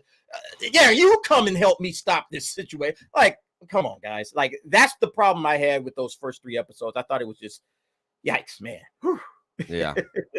And guarantee you, by the time it's all over, Ahsoka and the girl gang are gonna save the whole universe from the big bad Thrawn. You know, when in the original books, you know, it was Luke, it was Mara Jade, it was Han, Chewie, Leia. It was all of them. It was a collection of people coming together to take on this threat. You know, and But they Nick, were Nick, big the Force is characters. You know, female, Nick. Didn't you yeah, know? exactly. Did you get the memo? The Force is female, man. Yeah, and now we have actions to back up that statement with this show. There you go. See, we All have right, to build this into it. Yeah. So 152 votes on the poll. Was that the world between worlds? 47% of you said yes. 53% said no. That's one of my points. Right. Is that if it were that obvious, there would be a majority. There would be a clear majority. We don't really know. We understand the lesson, but we don't know exactly what happened in the episode. And now, I bet the same poll would be the exact same if you said, was that really Anakin? That's what I'm doing right now. Okay. Yep. Yeah. Yep. Was that really, in all caps, Anakin Skywalker? Like the same Anakin Skywalker that killed the Emperor. I want to know if that was him. And tell me the poll is active. Go ahead and vote and let us know. Now, look, I'm ending the there was like 6 more things. Let's just move on at this point. Yeah. So Scotty says a good thing here. Coach Nick, I ask this in love and respect. Appreciate it, Scotty, man. Instead of rehashing the dislike, why not tell us what you wanted and what you would have done differently? It's easy to bash, contribute your wants. That's a perfectly fine sentiment. Honestly, we didn't set out to have a bash fest there. We were looking at a list of the 18 Easter eggs and giving you our thoughts and opinions on those moments. So it just so happens that the majority of it turned out to be negative because that was our takes. I will say this. Members, when we're having pop-ins, man, if we're wrong, come in and tell us, give us your take. We want your opinion, and the floor is going to be open for you. So do that. You don't have to agree with the three of us on anything. So the next thing I've got here is this question. Star Wars Episode 5, was that Anakin Skywalker's Force ghost or not? And the article basically says, we don't really know. And that got me thinking, when we got so many comments from people about the episode on the whole.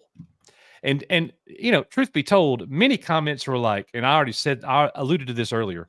Many of the comments were like, you don't get it. It's over your head. You're not even a Star Wars fan then. Here's what it means, dummy. And then they give me like the Cliff's Notes version of their interpretation of what happened. And the more I read those, the more I saw how they were so different. Yeah. And I just want to post some different thoughts that we saw throughout the week and get y'all's opinion and the chat's opinion. So starting right here, and I'm not posting who said it, but I thought it was absolutely brilliant. Anakin was essentially telling Ahsoka that while possessing his teachings and qualities, she still had his ability to overcome the conviction to see things through. Anything you want to say about that one? Maybe. Yeah. I mean, it's a possibility. That's it.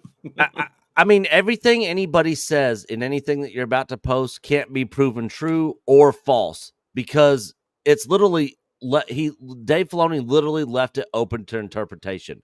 Right. They don't explain it one way or another.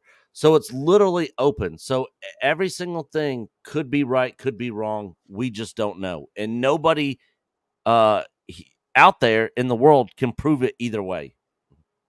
Well, a lot of it can't be proven for sure. But yeah. So yeah, I'm with you on that. All right. Well, here's Dave knows.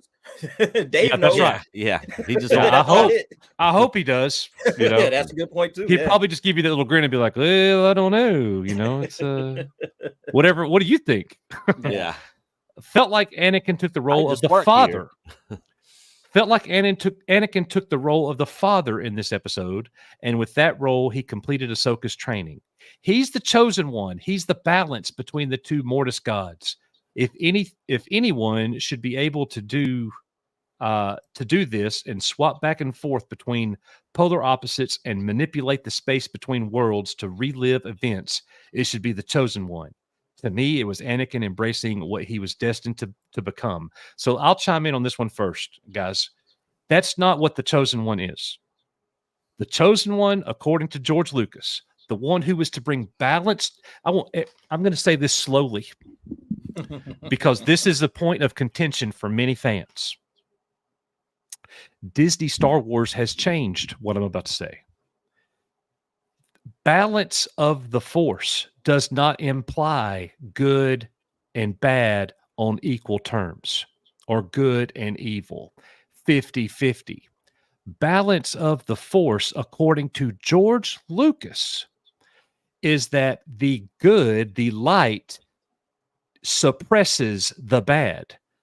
The chosen one, even spoken by Obi-Wan Kenobi, it was said that you were to destroy the Sith, not join them. That's what made Anakin the chosen one. He was going to destroy all dark side people. That's what it was. It's not this, I'm both. I'm good and evil. Yeah, I bring balance. There's now equal good and equal I'm a gray Jedi. bad. That's not the balance. You know, Disney's jacked it all up. Balance of the Force, meaning I'm good. Everything. I'm peaceful. Peace, calm. Things Yoda said. That's the balance of the Force. Okay. Yeah. So that's my reply. I kind of got off on a tangent there. You can't argue with the creator who created Star Wars. So, I mean, it's literally in the movies. Like, how do you mess that? I don't understand how people come to that conclusion that it's something that it's literally it's in the movies. Just watch them. You know, I don't get it. You know, everybody got their opinion. Everybody does. That's right. So that was that take. You know, that he's the father. No. The way that guy's saying that, I would have to disagree. Here's the next one. And I hate that I'm not able. Look, Nick, keep your eye on the chat. If you see a good one, Risman, if you see a good one, throw it up there because I'm between these two windows right now and I'm having a hard time looking. Right. So the next one, the vision was a typical after-death scene we've seen before in other stories, where the recently deceased has to choose between fighting for life or to proceed into the afterlife. Ahsoka is just so weary and tired of the constant fighting that she obviously wants to concede. Anakin is there to make her understand the value of their sacrifice and that she needs to continue fighting. In that sense, he really is Anakin. He is a Force ghost in her vision and not just a dream. It's in the order to convince her of the importance of returning to the living to continue the fight. Thoughts? I agree with parts of that. I don't agree with the whole thing, but I agree with parts of it. I do think Anakin, like I said before, there's language that's used starting from episode 4, where you remember Baylan Skoll said, you know, your legacy, I think he said, like, your legacy is that of death and destruction. He's relating that directly to Anakin, like, that's your legacy. And then you'll remember when Anakin is in the world between whatever that is. I don't think it's a world between worlds, but when they're in there, he says, you know, everything that's in me is in you. You know, like, you know, it's like it was from, you know, my master, and then his master passed on his. It's like, you're part of my legacy. And then that's when Ahsoka's like, but your legacy is of death and war. And, you know, that's now my legacy. So I think what that moment is Ahsoka basically coming to terms with the fact, like I said before, that she's basically seeing that she's living in this legacy of death and destruction. Here's another war coming up. She just had to go through Baylan Skoll. And, you know, she's like, maybe I shouldn't be doing this. Maybe I should give up, you know. And Anakin is trying to get her to understand, look, and even says there's more to me than, you know, he didn't say necessarily Darth Vader, but he said there's more to me than what I am. You haven't learned anything. And then back to the beginning, you know, he says that. And it's like, but no. It's like, no. You're not learning that there's more to me than Darth Vader. You know, you had this entire time of learning from me, and there's more to me than that. You know, take from the things that I am that you remember from me. Don't let it rest on Darth Vader. And that's why you kept seeing those flashes of Darth Vader as he was walking away. And Ahsoka's thinking like, that's what my legacy is. That's who I am. That's, you know, and that's why she maybe struggled to train Sabine. That's why I really want to know what happened between her and Sabine and how all of that went down, because I want to see what transpired between those two characters to make Ahsoka believe that, yeah, the legacy that she's inheriting is nothing but death and destruction, like Baylan Skoll just reminded her of, you know. So, but I agree with parts of that, but I think it's really speaking directly to her legacy, feeling that she's now carrying on like a dark legacy. And it's like, look, you can choose life or death. Life in this case would be choosing the light side. Anakin chose death when he went to the dark side. Choose life, which is the light side. And then, boom, she comes out Ahsoka the White on the other end of it. Again. Yeah, again. Yeah. All right. Good take. Here's the next one. Ahsoka was, and again, what we're doing, we're looking at people's interpretations of the last episode. Ahsoka was battling her memory of Anakin, his failure, and what she thinks that means for her as his former Padawan. So I'm with that. Yeah. I'm with that. But do we know that was just her in her memory? And if that was her memory, then she was floating in the water, right? Yeah.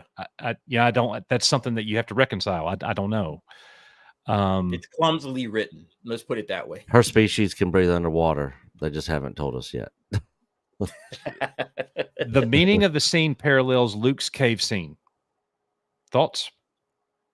That happened in the physical realm, and as far as we know, what happened with the Ahsoka thing didn't happen in the physical world. You know, Luke was in the physical world and saw this force manifestation in this cave that was strong in the dark side of the force, which Yoda told him. You know, it was set up. Yoda said that place, it's strong with the dark side of the force. Your weapons, you will not need them. You know, when Luke's like, what's in there? You know, whatever you take with you. You know, so it's set up, and then we see once he cuts Vader's head off, his face is in there. So that has meaning. That's good writing. That you can take and look at that moment in that scene and tell what they're trying to portray. Hey, this could be you. You know, if you go down the wrong path, this could be you. This could be your fate. You know, so that makes sense. What we got in this episode 5 was so far from that. It's in another galaxy. It's so far away. It's not even close. You know, to me anyway. No, I agree. I think that the cave scene is straightforward. In this world between worlds, it's just not straightforward at all. You know, it's very, very obvious what was going on in the cave scene. So to say it's a parallel, I can kind of get there with you. Like, yeah, there's lessons to be learned, and in that sense, there's a parallel there. But you know, not a one-to-one parallel. I don't see that at all. Yeah. Okay. All right. Good deal. The point of the Anakin Ahsoka encounter in this episode was for Anakin to teach Ahsoka to harness the dark balance. She will need some of the dark moving forward. That's. I don't see. Yeah, I'm not with that one. I don't think you can make a case for that. No, I'm not with that one at all. They're just going to have to do that. But that's their perspective. Sure, that's the way they saw it, you know, and that's the point we're trying to make here is that people's perspectives are all over the place. Yes, that is the point that we're making. Ultimately, you're correct, and I can't tell you, like, unfortunately, like, two things have happened. That the first one is so many people are like, no, you're wrong, and how can you not get it? And it's this, and when you have to interpret so much. Mm-hmm. This isn't something small. You can interpret something small, like the cave. Okay. Mm-hmm. When there's so much to interpret, nobody's going to get it all right. like there are people that I'm sure are very close, but Yeah. outside of Filoni, who knows really everything? And the second thing that's been very unfortunate is the vicious attacks from fans about this. And Oh I'm yeah, not they're going to going crazy. I'm not going to harp on it. It is what it is. But like so many people like getting like you feel personally like I came at you personally because I not gave the liking what you episode a like. 6 or I don't understand this. And because I don't understand what you're speculating on, I'm A, B, C, D. And those are all bad things, by the way. I'm just Yeah. not going to say. And that's just ridiculous. Yeah. That fans are being that way. It's actually sick, in my opinion. All right. So didn't mean to get off on a tangent there. So next one. All right, this is a good one. I like this one. I don't agree with it, but the point was for her to finish her training and take her trials. The same trial all Jedi take when they wait for it, finish their training. After all, he said he was there to finish her training, which would have culminated with her trial. This was her trial. That was the point in all of that. Well, my issue there is at the, back in Clone Wars season, whatever, 5, 4, I don't remember. When Ahsoka left, Yoda offered her Jedi Knight status. Come back. You are no longer a Padawan. And she said no, and she left. So I don't buy necessarily at all that was her trial at all. Thoughts, guys? At this point in time, the Jedi Order's gone. Why do you need trials anymore? That was back during the prime of the Republic and the Jedi Order. All that has been wiped out. Did Luke go through trials? I mean, I guess you could say his fight against Vader was his trial. I mean, you could say Ahsoka fought Vader and that was her trial. You can play these mental gymnastics with whatever and make up whatever theory or whatever belief you want to have in what's happening here. At the end of the day, though, they are not explaining it to the point to where everybody's on the same page in understanding exactly what they're trying to show and tell the audience with this story. Yeah.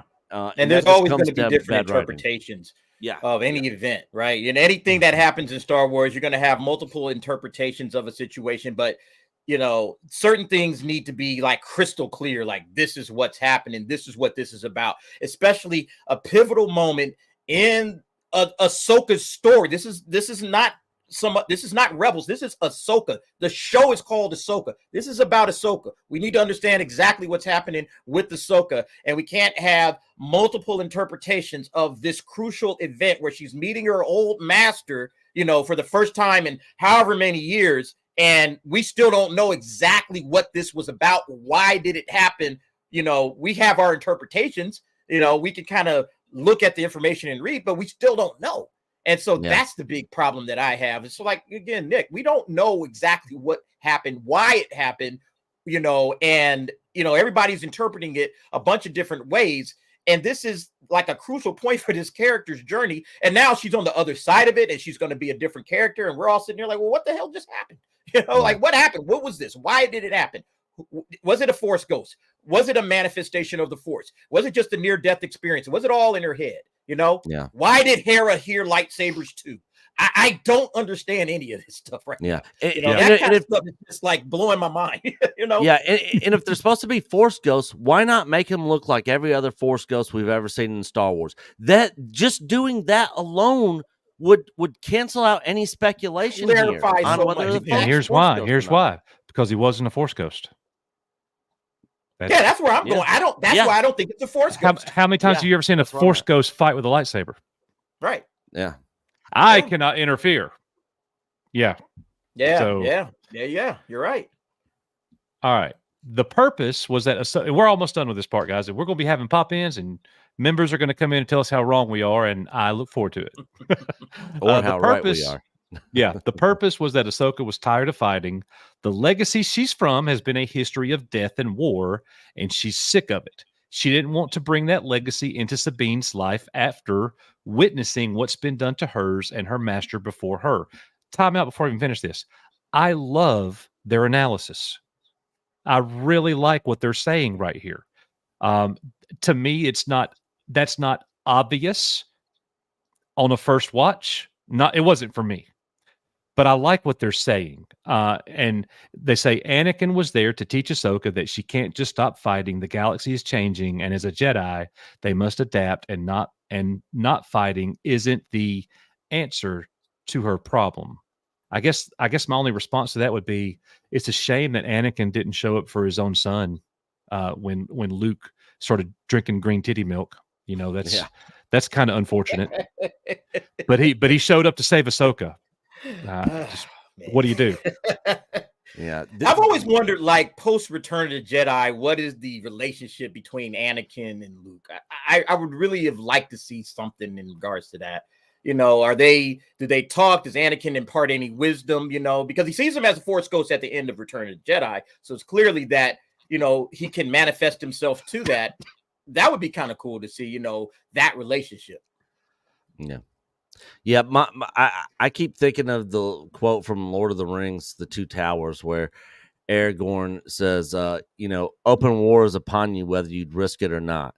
You know, war is upon Ahsoka. This is the time she has grown up in, and I can understand the scene where Anakin's telling her, you know, I'm training you to be a soldier because this is what was happening at the time. You know, everybody wasn't at peace at the time, and Jedi weren't just training and, you know, just being keepers of the peace. You know, we were at all-time war.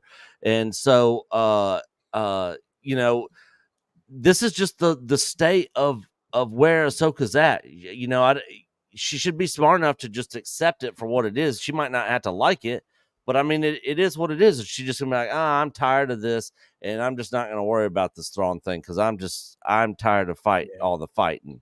Like, what? All right. Yeah, I think the conversation that she was having with Baylan Skoll right before she goes into the water is like, that's where I go back to everything that he was saying to her about Anakin, about her legacy. You know, that all of that is kind of what led to what was going on in her head. That's just the way I interpret it. And it's probably the case. But again, we don't know because they didn't set up the story of Ahsoka from the very beginning. We don't know really what she's troubled with, what's the inner turmoil that's going on inside of her. We really don't know. We just know that something happened between her and Sabine. We find out, you know, I guess Sabine's family, her entire family died, you know, at some point, and that's probably it. But I don't know. It's just poorly written character for them to bring it to that point. You know, that's just the way I see it. You know, so but that's a good point. So I didn't, you know, Riddler brings up a good point there. She sat out of the rebellion, as far as we know, against the Empire. So, I guess she was tired of war. That's a great point. See, that is a great point. She sat out because she's dead. Because that's what George Lucas said. She's dead. That's why she sat out. I didn't say that. Filoni brought her back when Disney bought it. George always said that she's dead. And I had somebody try to be like, no, George was always for Ahsoka coming back. Show me, because he in an interview when he's talking to Filoni and stuff, he says they're all dead. They're all dead. Ahsoka's not alive. So when Disney bought it, she got brought back, and now you have all this stuff happening. Yep. I'm sorry. I'm looking at all this stuff over here. So look, I've even got more of these things, but we're gonna stop that at this point. Let's do some super chat, member chat catch up here, and then I'm gonna go ahead and open this thing up to pop ins. So Nick, I don't think you're gonna hang around while we do pop ins. No, I'm gonna be doing member stream tomorrow, guys. It'll be between 2 and 4. So I'm gonna. I'm still not 100%. I've been muting my mic and hacking crap up this whole stream. So I'm going to take some meds and I'm going to go chill and listen in. while I lay on the couch and get some rest. And I will be back tomorrow for member stream. Gotcha. Cool. Okay. Hey, Nick, feel All right. better, man. Yeah, appreciate it. Thanks. And Yeah. Derek, you are welcome to stay with us when we have member pop-ins. Yeah, I'm gonna But hang you out. don't. But you don't have to. Let's just whatever you want to do. But let's go ahead and go through these. Snell's World. The lightsaber blades look horrible, like they were bought at Galaxy's Edge. The girl that played young Ahsoka was spot on. I agree with that. I I like didn't notice the sabers. Yeah. I liked her a lot. I thought she did really Another good. missed opportunity, and I've said this in our review. If they would have used Ashley Eckstein's voice dubbed over the girl actress, that would have been a whole lot more meaningful moment for fans of the Clone Wars. I would 100% agree with you. That's one of the things that's also kind of taken me out of this is that's Ahsoka, but that's not Ashley Eckstein's voice. And for me, that's like Ashley Eckstein is Ahsoka. And it's kind of hard to hear a different voice coming out. And not to say that Rosario Dawson's doing a bad job, because she's not, but it just kind of throws you off because it's like, I'm used to hearing Ahsoka, especially after you just watched Clone Wars and Rebels to prepare for this. And then it's like a different voice. I don't, it just, and not a bad thing, but it just kind of takes me out of it a little bit. So yeah, it would have been nice if they had Ashley Eckstein voice the young Ahsoka. That would have been awesome. Yep. I'm sitting here reading the chat. We got some salty people tonight. We love y'all. Don't get mad at us. You know, they're just frustrated because we don't get it. You know, you just want to come in and explain it to us, I guess. Debbie, oh yes, they did. See, Debbie's yelling at us already. Yeah. Oh yes, they did show it. That was in the Mando episode when she wouldn't train Grogu because of what happened to Anakin. She said it herself. I think Debbie's talking about. She's talking about her issues.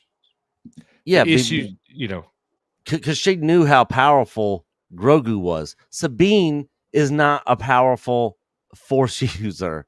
Like if Sabine went to the dark side, like what's she gonna do? She can't even use the Force. And she's trained Sabine twice now. Yeah.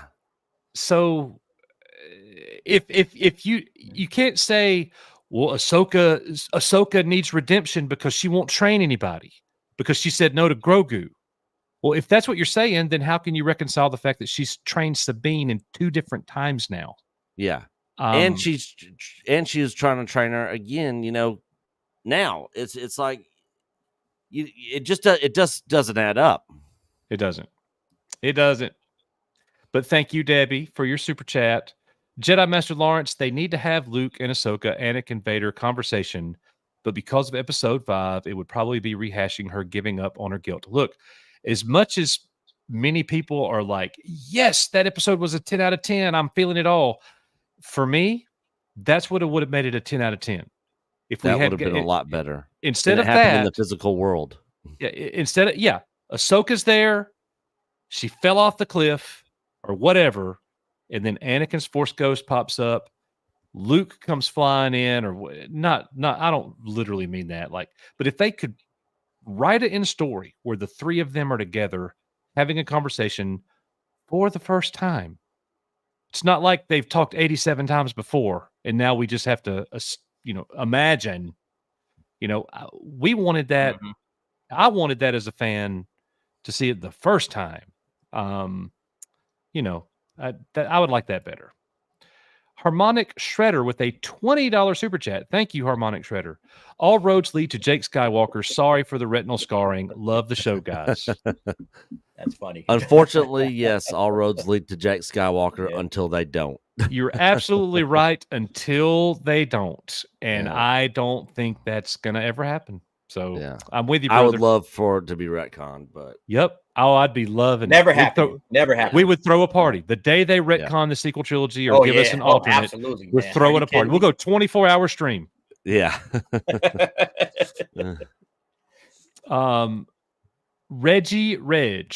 I'm the biggest KK Disney Star Wars hater, but can acknowledge a good episode when I see one. Was A New Hope crystal clear on the first watch? Yeah, it was. Yeah, it was. It was. I mean, I saw it when I was 4 or 5-year-old kid, and I understood what was going on. So yeah, it was. I did. Yeah. Clear. Yeah, I did also. I really didn't have any questions as a child until I got to Empire. But look, so Reggie Reg, we acknowledge the good episodes, and we have a long track record here of acknowledging the good episodes, whether it be Mando season 1, Mando season 2, Book of Boba Fett, which had 2 good episodes in it. Book of Boba Fett had 2 good episodes in it, and there was an episode of Andor that I liked somewhere in there. So, we have a track record of that. So, but I understand why you would say that, because people get the impression here, DA, that all we are Star Wars Disney haters. Right. Yeah. We don't like Disney and what they've done with Star Wars, but if they do something good, we're going to say it's good. Sure. Yeah. Yeah. Mando season 2, chapter 16. We were going crazy on this channel. Oh my gosh. Yes. Star Wars was back. Grown men were in tears. Like, look, I'm one of the people that I like Andor. I think Andor is the best, type of Star Wars that we've gotten since The Empire Strikes Back. I know a lot of people disagree with that, but I'm Mr. right Producer there. Man behind that's the kind of storytelling I want Star Wars to give us. Oh boy. Yeah. All right. He'll be joining us here in a minute. All right. So you and Matt Reston will get along great. Harmonic Shredder with another $20 super chat. Thank you. My goodness. I love Tamura Morrison, but I would have preferred to hear D. Bradley Baker's voice as Rex in the Clone Wars flashback. Yeah. So I didn't even think about that. But yeah. But I like they did Ashley and they did D-Bat. That would have been nice if they did both. But okay, so question. Wouldn't it be more meaningful if Rex was actually there? Wouldn't that mean more? Oh, like in the current time, like old Rex? Yeah. Yeah. Probably. Rather than just the vision, wherever that vision is taking place. Yeah, if old Rex was actually with her on this mission, it was like his last mission, like before he dies or something. That's no different than the Force Ghost. Wouldn't it have more meaning if it was an Anakin Skywalker Force Ghost in the real world rather than whatever we just saw? Because I think what we just proved to everyone is nobody knows what we just saw. You get the lesson that was taught think by Anakin, but you can't prove. But you don't understand exactly what happened, and no one does. So thank you, Harmonic Shredder. Appreciate that very much. Everett Merrill, $20 super chat. Thank you, Everett. Only one logical thing happened in episode 5. Ahsoka fought Anakin, the father of the Force. She wouldn't have known about Anakin hearing Luke say, "I've heard that before," for him to say it to her. Sabine had her Rebels arc reset. Yeah, like I said, I think I believe that what they're saying essentially is kind of similar to what I'm saying. It's just a Force manifestation. It's something that's within the Force. It's not physically happening. It's something the Force just said, "Hey, here," like the vision in the cave, in a sense, that was a Force manifestation as well. So I think that's basically what's happening. But it's hard to say. It's hard to say. We can go round and round with this for weeks, and we'll probably never know. And also, did Ahsoka die or not die? Was she dead or was she not dead? Nobody can explain that one either. To live. And that was the whole point of that, is she had to choose life. It's like, Anakin kept saying life or death. So she had to choose one or the other, and maybe she, if she chose death and she, because there was the point where she's holding the blade to Anakin's throat and then she turns it off, throws it away, and she says, "I choose life." So I guess she killed Anakin. Is that choosing death? I don't know. It would have been better. Yeah, it would have been better if he would have had her down, kind of with a headlock or something, and was like, "Live or die, man, live or die." And she's like, "Die," and he's like, "Wrong," and then honk. He honks her nose and then sends her back to the living. That would have been a lot more better than what we got. Just throwing it out there. Man, Nick, you crazy, man. To any Karate Kid fans out there know what I'm talking about. Live or die, man. Sorry. All right, let's keep going on. I do think it's an interesting point. She wouldn't have known, Ahsoka would not have known about Anakin hearing Luke say, "I've heard that before." That wouldn't have just been in her mind. No. She wouldn't have been like, "Oh, he's talking about Luke." He probably knew he was talking about Luke, but if that was just in her mind, she wouldn't have thought that at all because she didn't even know what happened. yeah, That's why I say it's the Force. That's why I say I'm giving it to the Force. I'm saying the Force did this as a test, and I don't know. It doesn't make sense when you start logically trying to walk through it. You know, that it's in her head or it's a Force ghost. None of that makes sense. That's the only other option I got.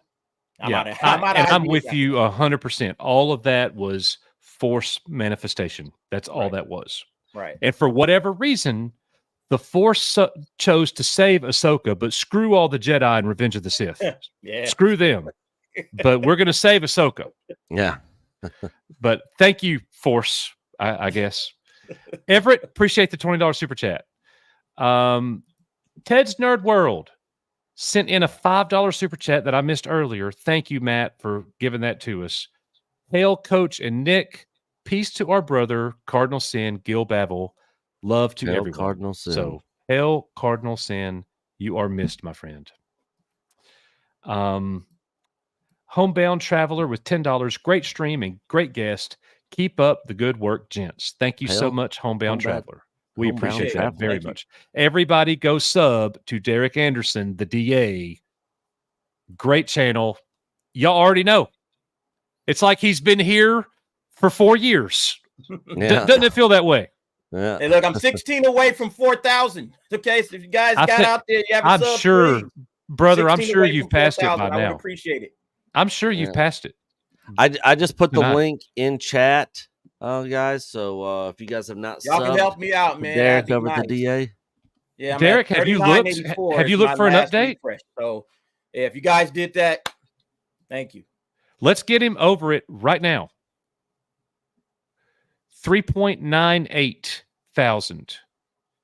Can we please get him over 4,000 right now? Put the link in chat right now. Click it, go there, hit the subscribe button. Got to do it. All right. Thank you, Homebound Traveler, for that. Rock Lee, $4.99. They got to recast the big three, Nick and Coach. It's not hard finding someone to look like Luke. It will save money too. I have all kinds of feelings about that, Rock. I agree with what the DA was saying earlier. Let's move far away from it. Yeah, because recasting, it's just not going to feel the same. They're not going to sound the same. They're not going to look the same. They're not going to act the same. Right. You know, you could get people that can impersonate those people. And if you could do a good deep fake or something, you know, and have somebody good voice actors that can sound exactly like those characters. I mean, but that would be very expensive to do that. I would almost rather get something in like a CGI animation like that you get in high-end video games, you know, and just have them do it that way. I mean, I would still love to see the big three on screen together, but I think that's pretty much fading slowly away more and more every day. Yeah. The thing that scares me about it is it's Disney. And they've they'll already probably screwed ruin it up. You know, it's like, please, no more damage to Star Wars. Yeah. Get away from these guys. Let us at least keep the original trilogy intact. That's what scares me, is that if they try to go and do this, they're just going to make, you know, add more damage to what they've already damaged. So yeah, no, just leave them alone. Just go ahead and get 200 years into the future. Thank you, Rock, for sending that in, and thank you, chat, for getting the DA to 4,000. Sweet. Oh, you guys are awesome. Thank you. Let's go. Let's go. Man, That's I appreciate that, man. Appreciate it. Thank you guys our much. Our producer, Matt Rissman in the back, told us. He let us know that. You, Matt. I appreciate that it, man. Yep. I appreciate it. Thank you, new subscribers. I won't let you down. I promise. Oh, there's no way you will. You got it. Snell's World, $2. I took it as she was knocked out and drowning. So a lot of people did. I'm going to say it's more than that. You know, Nick called me today and gave me the craziest ass dream story. Oh, so I have the weirdest dreams. He had a dream and called me and said, I got to tell you about this. I'm like, go ahead. You know, I felt like I needed like a glass of whiskey after he was done. It was crazy. It was all over the place. Yeah.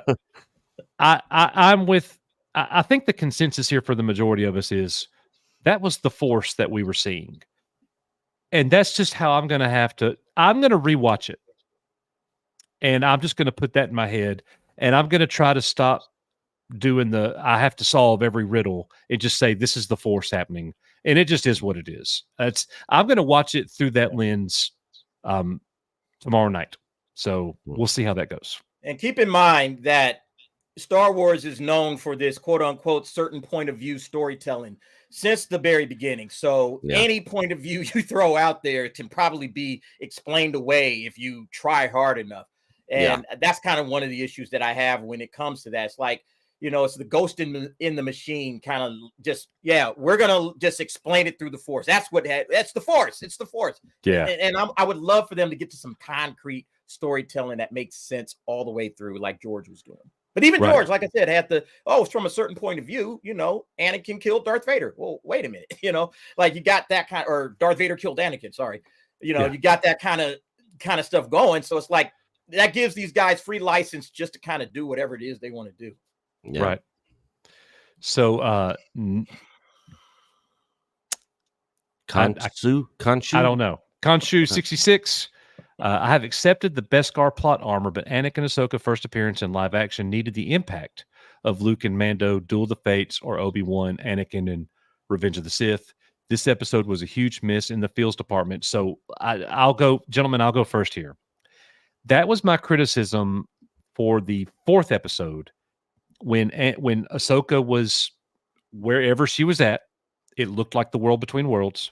She turns around and Anakin is standing there. And I'm like, they just missed an opportunity for me, because that moment should be so powerful that it could actually bring me to tears, like the Luke moment did. Like so much Star Wars coming together and tying those loose ends. Like, wow, full circle there with Anakin and Ahsoka.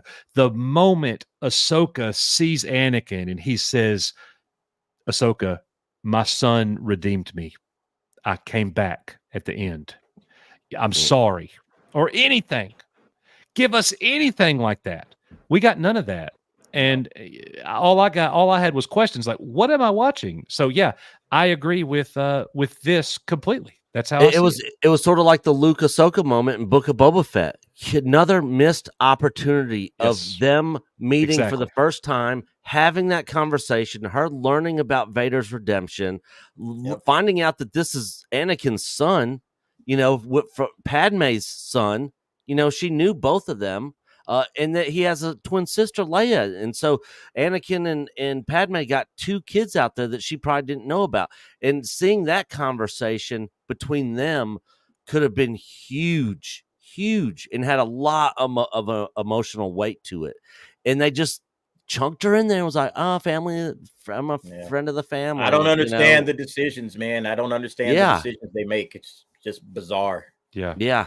And some people in the chat, our brother Thrawn, moderator and team member here, he thinks that the moment is still coming. So, and that would be great. Yeah.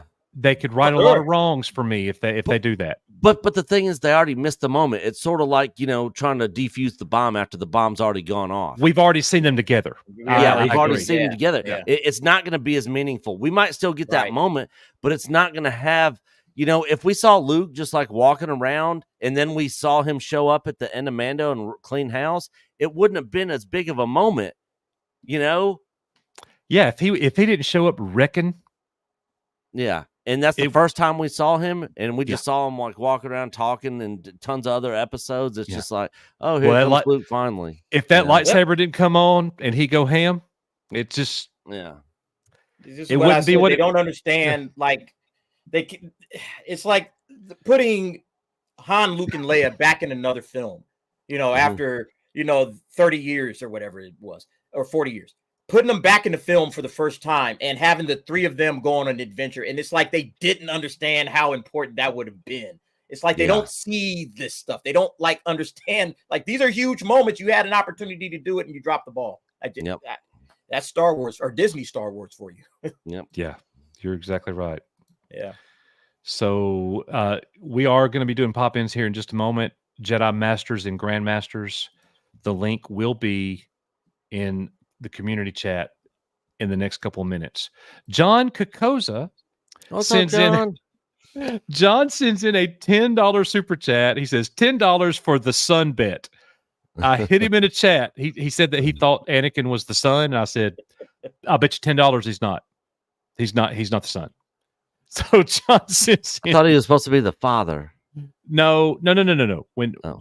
after episode 4, the theory was that Anakin was the son, because remember, everybody was saying that was Darth Vader's lightsaber. Everybody was saying they're playing the Vader music at the end. That's not really Anakin. That's the son.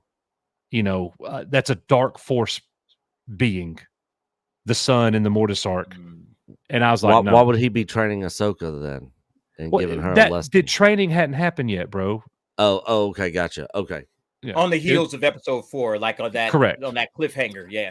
John's basically saying he lost the bet to you. He lost. Yes. Okay. Okay. Yeah. All right. That's now awesome. I'm on the right page here. Just like the whole, America's Star Killer. Get ready, guys.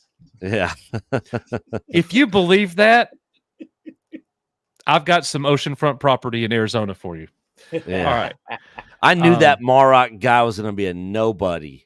I called it from the get-go. Everybody had all the theories. I was like, man, this is Disney Star Wars. They're not going to do anything cool like that. He's going to be a nobody. I had no interest in that character. I knew he was a nothing burger from the get-go. Yeah. Same as you did. Yep. All right. But John does say it seems that Anakin took the role of the father, which the Mortis god originally wanted the Chosen One for. He could control the world between worlds and switch between light and dark of the Force. So that is a perfectly fine thought there. And there's a lot of people that think that. But we still got no explanation from the episode proving that to be the case. No, it's a theory, is Yeah. what it is. It's a perfectly fine theory. I don't know. That's the thing about it. I don't know if we'll ever find out. Do you think in the next 3 episodes they're gonna clear Only up? 3 episodes left, and this is where we're at in the show. I mean, what's happened? No Thrawn yet. We only got 3. I don't get it, man. I don't see how people can be thinking this is the greatest thing and this is saving Star Wars. But we love it that you do. We love it that you do. I don't understand it, but if you do, more power to you. I just don't get it. John, thank you very much, my friend. And look, John gave us a little bit of friendly criticism in the comments. Yeah, and the truth is, I could handle the friendly criticism, especially from our friends and our members, our family here at the channel. No. But man, when I feel like we've been bombarded, and I read 85 messages of you racist, bigot, uneducated Alabama redneck, and all that stuff. They say all of that, man. Oh, man, bro. Yeah. We get it. All day, every day. We get it. We get slammed. We get it all. So y'all cats need to chill out, man. Coach is good. Yeah. People, man. Chill out on that. Well, but when I read so much of that stuff, I start counterpunching eventually.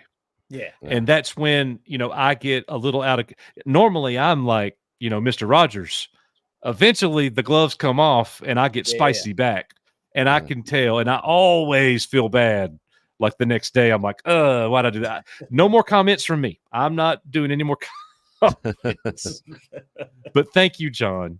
Warsey, $5. I will miss seeing Zahn's version. I can always reread it. I'd rather them start a new story 200 years in the future with at least 4 Force factions. Yeah. I'm with you. That'd be cool. I'd be for that. 1,000%. Thank you, Warsey. With some good writers. The Melvor for $5. You're wrong, Coach. Ray is the chosen one. Hail the Melvor. Thank you, Melvor. And hope everybody's enjoying Retropalooza out in Dallas. I was supposed to be there, but I'm sick. Anybody that's out in Dallas at Retropalooza, hope you guys are having a good time. Absolutely. Let's see here. Thank you, Melvor. Our brother Thrawn, does this make it official? He sends in a link to a StarWars.com article. So I'm pulling it up here. Ahsoka analyzed 5 highlights from the Fallen Jedi. Number 1, Anakin Skywalker. The Jedi has returned from a certain point of view, at least in part 4. So they're not even clear there. From a certain point of view, told you. Yeah. From a certain point of view, yeah. Hera Syndulla is still a rebel. Ahsoka and Sabine versus Merrick and Shin. Ahsoka versus Balin. Ahsoka is emotionally compromised and loses her focus. Sabine's difficult choice. Anakin Skywalker. Speaking of the unknown, Ahsoka Tano seemingly awakens in the world between worlds to be greeted by Anakin Skywalker. Anakin Skywalker, Ahsoka's master, returns in a thrilling final reveal. Can it be Tuesday already? So I'm going to be honest. Seemingly, that is not conclusive. Yeah. Yeah. So that just, to me, that is not confirmation. Maybe it is for some people, but it's not for me. But I don't know. That's a great. They obviously were trying to portray that she was in the world between worlds, but was she really? We don't know. Yep. Even Risman in the private chat like 30 seconds ago, seemingly like Risman. Did you already know that? Did you already see that? Get your butt in here, Risman, producer of the show. Meet Derek Anderson, the DA. Hello there. How are you? What's up? Matt's also a big fan of Andor. Yes, he is. And Hey, Mon man Mothma. a man of quality. I love it. Yeah. Women in power. We're in a minority on this channel, my friend. I have to tell you I all, love the minority. I exist here. I've been observing the show. Great to see everyone here tonight, by the way. Had almost over 300 people here for so long. So great to see everyone.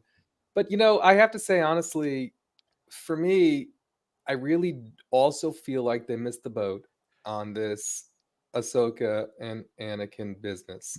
Although I will say I had a small epiphany here, and because I'm still trying to reconcile the fact that her apparent meeting with Luke happened before this.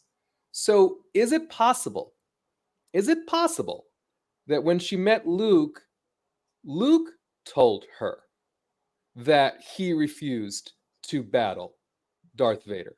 That he said, I'm not going to fight you. You would definitely think that's a conversation they had. And so when she is now replaying this whatever it was, and he said, I've heard that before. Do you think it was her projecting? Well, because even if she knows that Anakin was redeemed, I don't think that in her mind absolves her of what she believes to be her part, because she and Kenobi both had a huge part in the fall of the Jedi Order, right? Yeah. And I think whether they did a great job showing us that here or not, if there's any character that we've encountered so far that should have PTSD, it should be her. She was 14 years old in the Clone Wars, right? She has been carrying that this whole time. And so for me, I'm like, I would have liked much better if they showed us him and her interacting and saying, you know what, Ahsoka, no matter what you would have done, I would have still become Darth Vader. But that doesn't mean you will become Darth Vader. That doesn't mean or the people you train will become Darth Vader. But what they did was they gave us a really weird. Here it goes. I know where you're going. Yeah. On fan service for clones and these other things, and Anakin was a dick and all this stuff, and I'm like, why didn't you? Can you explain in plain language how he was a dick to everybody, please? Because you did this to me on the phone at 7:00 in the morning when I'm driving into work, and I was in tears. He was just like, what is this? He was a, you meet someone, you're like, God, I don't want to talk to that guy again. He was a dick. I was like, that's what Anakin was to me in this interaction, right? He was like, you know what? I'm here to do what I'm doing. You can come if you. I'm like, this doesn't make any sense to me. If she's carrying the baggage of creating Darth Vader, there were so many other ways they could have told that, shown that, made us understand that. And I'm like, what we got was Teth and Ryloth and Mandalore, just because for me, this was one of the best worst episodes that I've seen. Right? The production value was amazing. Right? Hayden's portrayal of Anakin was amazing. I agree. And I thought he looked good, way better than the end of episode 4. Greenblatt, as a young Ahsoka was amazing. But Hu Yang was my favorite part. Next to the space whales, Hu Yang was my favorite part of this episode. Because I'm like, the rest of it just felt like, okay, they're bringing out Anakin so everyone can be like, oh my God, Anakin. And that's exactly what happened. So you can't say they're that dumb. They're stupid, but they're not that dumb. Right? And I'm like, I just, it irks me. Right? It irks me because I really feel like this one, for me, was a story failure, specifically when it relates to Ahsoka and Anakin, because I don't think they did that well. I agree. The biggest problem I've had with this series so far is the way they're telling the story. From 1 through 3, I had a big problem with the way they were telling the story. I thought 4, they did a lot better with, okay, Sabine and what's going on. Okay, Sabine's going to have the choice to make at the end of this episode. They set that up from the very beginning of that episode. So I said, okay, that episode flowed a lot better in terms of storytelling. But then we get to episode 5. And although I love the fan service, I love all the fan stuff. Like I said, the fanboy in me was digging it, but the story just kind of fell apart at that point because it's like, I'm not sure what I'm looking at and I'm not sure why they're doing this. And there were so many, like you said, Moff, so many different ways to portray what it is that they were trying to accomplish with that. There's so many different things that they could have done to, basically lead us to the same point. And they did none of those. And they could have still given us the fan service that a lot of us fans love, the fanboy. Oh yeah, it's Anakin, it's the Clone Wars, it's the Siege of Mandalore, and give us all of that stuff. So all of that stuff worked. And what didn't work is the story. The story didn't work. They gave us the fan service, they left the story out. And that's the biggest problem. Yeah, and so the problem, the other problems with it, is it his Force Ghost? Is it not? What about that line? Because again, I'm reaching, maybe Luke told her, I don't know. But if you don't believe Luke told her, I've heard that before, Jason hearing lightsabers, there was just enough of that stuff where you're kind of like, well, what did we really see? What did we not see? And ultimately, does it matter? Because I guarantee you, I'll put more than $10 on this. I guarantee you that before this series is over, we will see Anakin Skywalker's Force Ghost. I will put any amount of money on it. Now, will it be impactful? Will it matter when it happens? Remains to be seen. But it will happen. Right? And so, but I don't know that in any way certifies what we just saw, right? Yeah. Or helps us understand that. I think it would be a real loss for the show not to have Anakin's Force Ghost in the current world setting, not in somewhere where we don't know, where Alice in Wonderland, not that. In the real Mandoverse era setting, show us it. Like you did Qui-Gon, we need that. Yeah.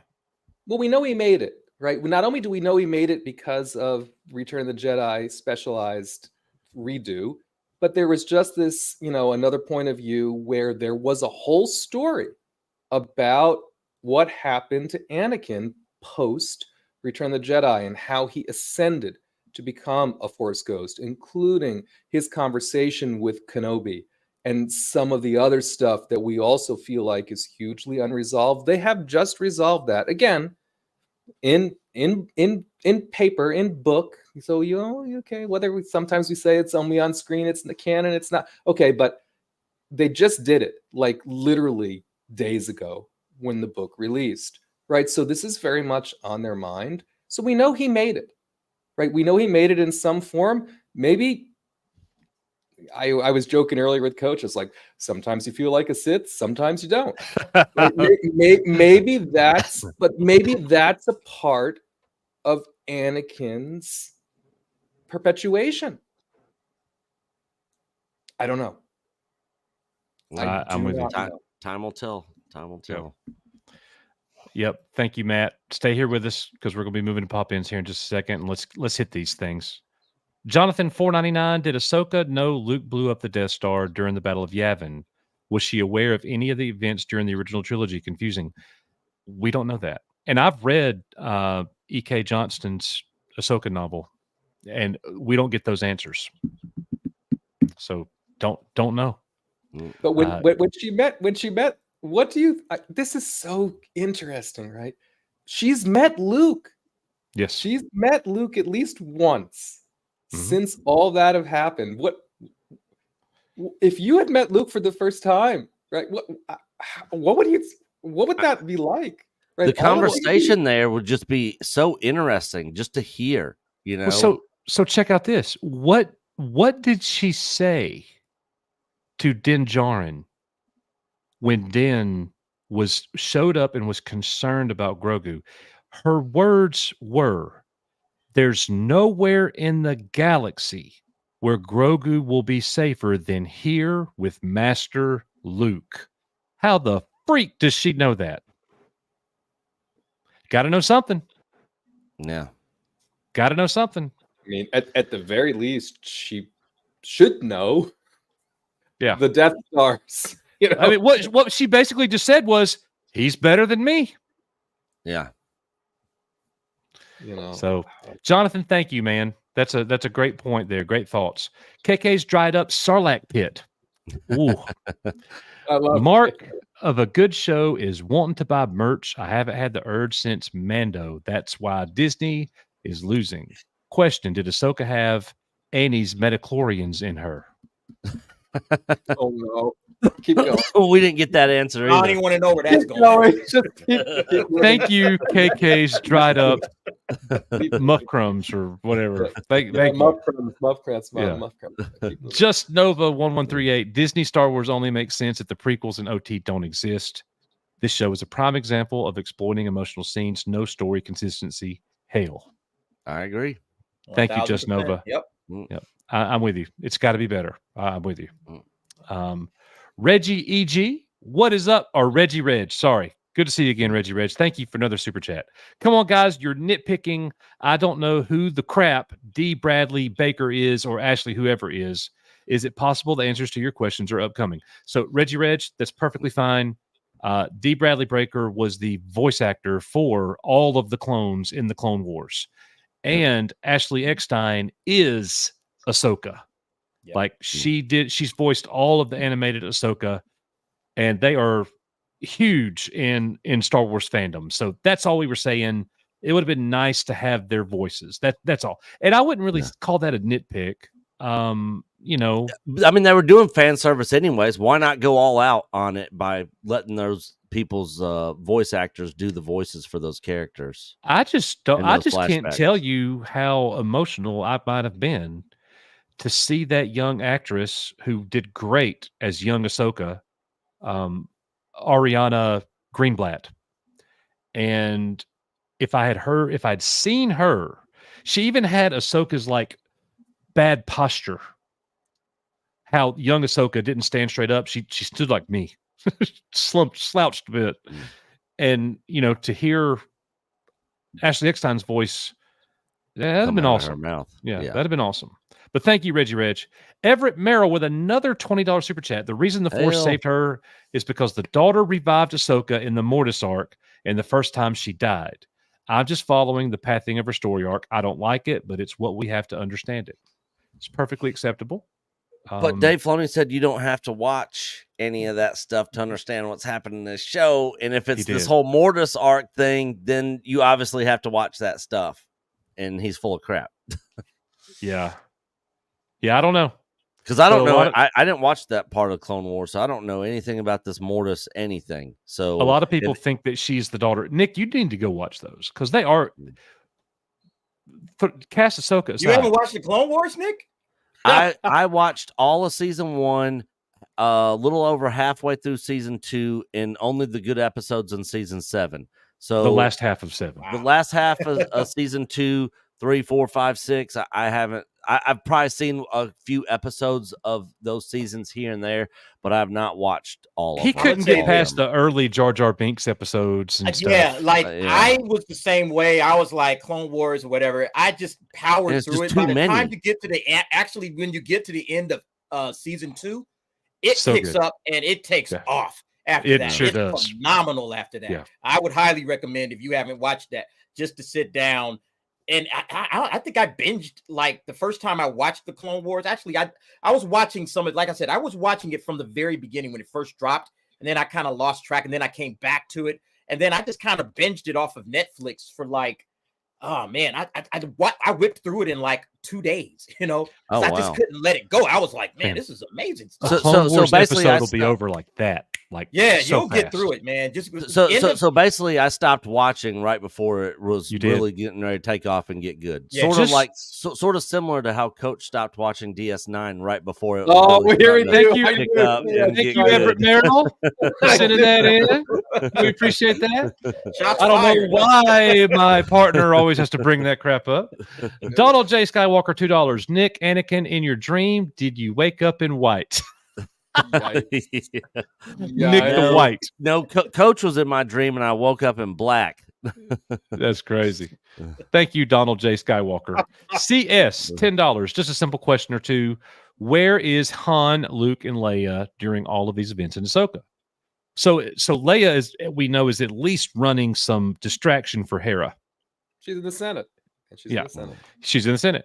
Where was Ahsoka during episodes 4, 5, and 6? Where has the timeline gone? Great questions. Maybe We one day don't we'll know. find out. Yeah. Great questions. Your guess is as good as ours. Thank you, brother, for sending that in. Very much. Very kind of you. Venger, member chat. One thing will happen in episode 8 for definite. Balin will die. Please don't recast Ray Stevenson. I agree.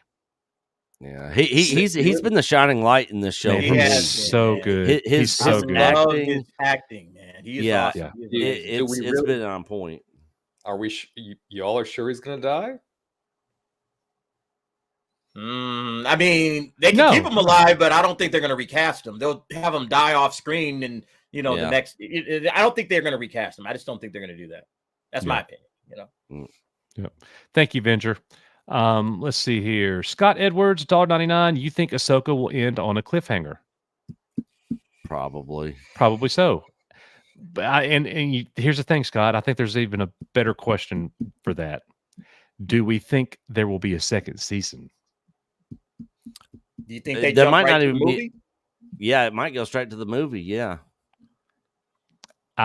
So we know that. I said this last weekend. We know that Rosario Dawson and others want another season. Well, so did Hayden Christensen and Ewan McGregor, Yeah. and they didn't get it. And Yeah, but this is a whole different. But now you're talking about This is a whole Filoni. This is different. his That baby. was a limited series, and this series will be left in a very particular place where they could do a second season before the movie. Clearly, Yeah, they could, but will they? I guess it depends on the numbers. We don't know what the numbers are. How many people watching? look, I'm this, gonna be so honest. many- I want them to do a second season. You know, let me say it again. I like Ahsoka fine, and I'm with Derek. Actually, I'm probably I'm a misnomer. I'm different than anybody in the world. I was teetering on the show being good for the first 3 episodes. It's gone down for me with episodes 4 and 5 when the rest of the world's like, what? This is amazing. And now I'm like, it's moved it down to like a solid average now. And if it keeps going down, it'll go down to below average. But I'm on average is where I'm at right now. I'm below average right now. so You're all go ahead. So here's a question: How do you all think it's gonna? How do you all think this season's gonna end? Is Are they going to be Thrawn's going to successful? show up, going to be on screen for 30 seconds, and that's where it ends. Thrawn's going to show up where? What do you think they're going to be on the Eye of Sauron from Mordor? On the, in the little ship. The premise of we've the already season seen on that ship in the trailer. The premise of the season is we have to keep Thrawn from returning. So let me ask the question a different way. Do you think that on conclusion of this season, Thrawn, the Chimera, the Eye, the nonsense, will return to what we know as the known galaxy? Or do you think they'll be successful in keeping him where he's at? No, I think they make it back. Yeah. Yeah, I think they make it back as well. And I think that kind of opens the door up. Okay, now you have your season 2 opportunity, before the film where you can kind of build from there. Because if we only get Thrawn, I think Thrawn shows up I think he makes his first appearance in episode 7 as a cliffhanger. And then episode 8, that's where they're kind of dealing with what's happening with Thrawn. And then Thrawn makes it back to the galaxy. And then that's the cliffhanger. Now what? I think that's where this season ends. And then that does leave the door open. Okay, we can move straight to the movies, but we could also have, okay, now that Thrawn's back, how are we dealing with them before we get to the main event, which is, okay, now it's the showdown between the New Republic and Thrawn. I agree. I think we're going to see more Thrawn than we expect, and I think it's going to end with our heroes not being successful. I think Thrawn will come back. I like that. And you're going to be, here he is, he's back, and it's going to end. Yeah. I also made a sort of like a discovery from watching the show of what I think is going to happen. If you guys remember, George Lucas modeled the Jedi starfighters after Star Destroyers. He was doing the triangle shape thing. If you remember, the Jedi starfighters didn't have hyperdrive. They had to go attach to those rings. Well, this Eye of Sauron thing is shaped just like one of those rings from the Jedi starfighters use. I guarantee you the Chimera is going to attach itself similar to that ring thing, and that's how it's going to get back to the known galaxy. Ring around the Chimera, Nick. I couldn't agree. I've been calling ring around the Chimera. I couldn't agree with you more. Couldn't agree with you more. I think we're going to get that, and I think it's obvious at this point, just from looking at the design of it and everything. Yeah. Well, they got a lot of splaining to do, boys. Because how the freak does Thrawn come back with this incredible force, and then we get the First Order? Well, that's exactly why we call it the cliffhanger. So Thrawn freaking fails ultimately, and then we get General Hux. Yeah, and we kind of seen that in the Shadow Council, right? We kind of seen that setting itself up regarding, Paleon saying, well, Thrawn will be here, and Hux Sr. being like, whatever. Right. And so we have to have that whole thing ultimately play out.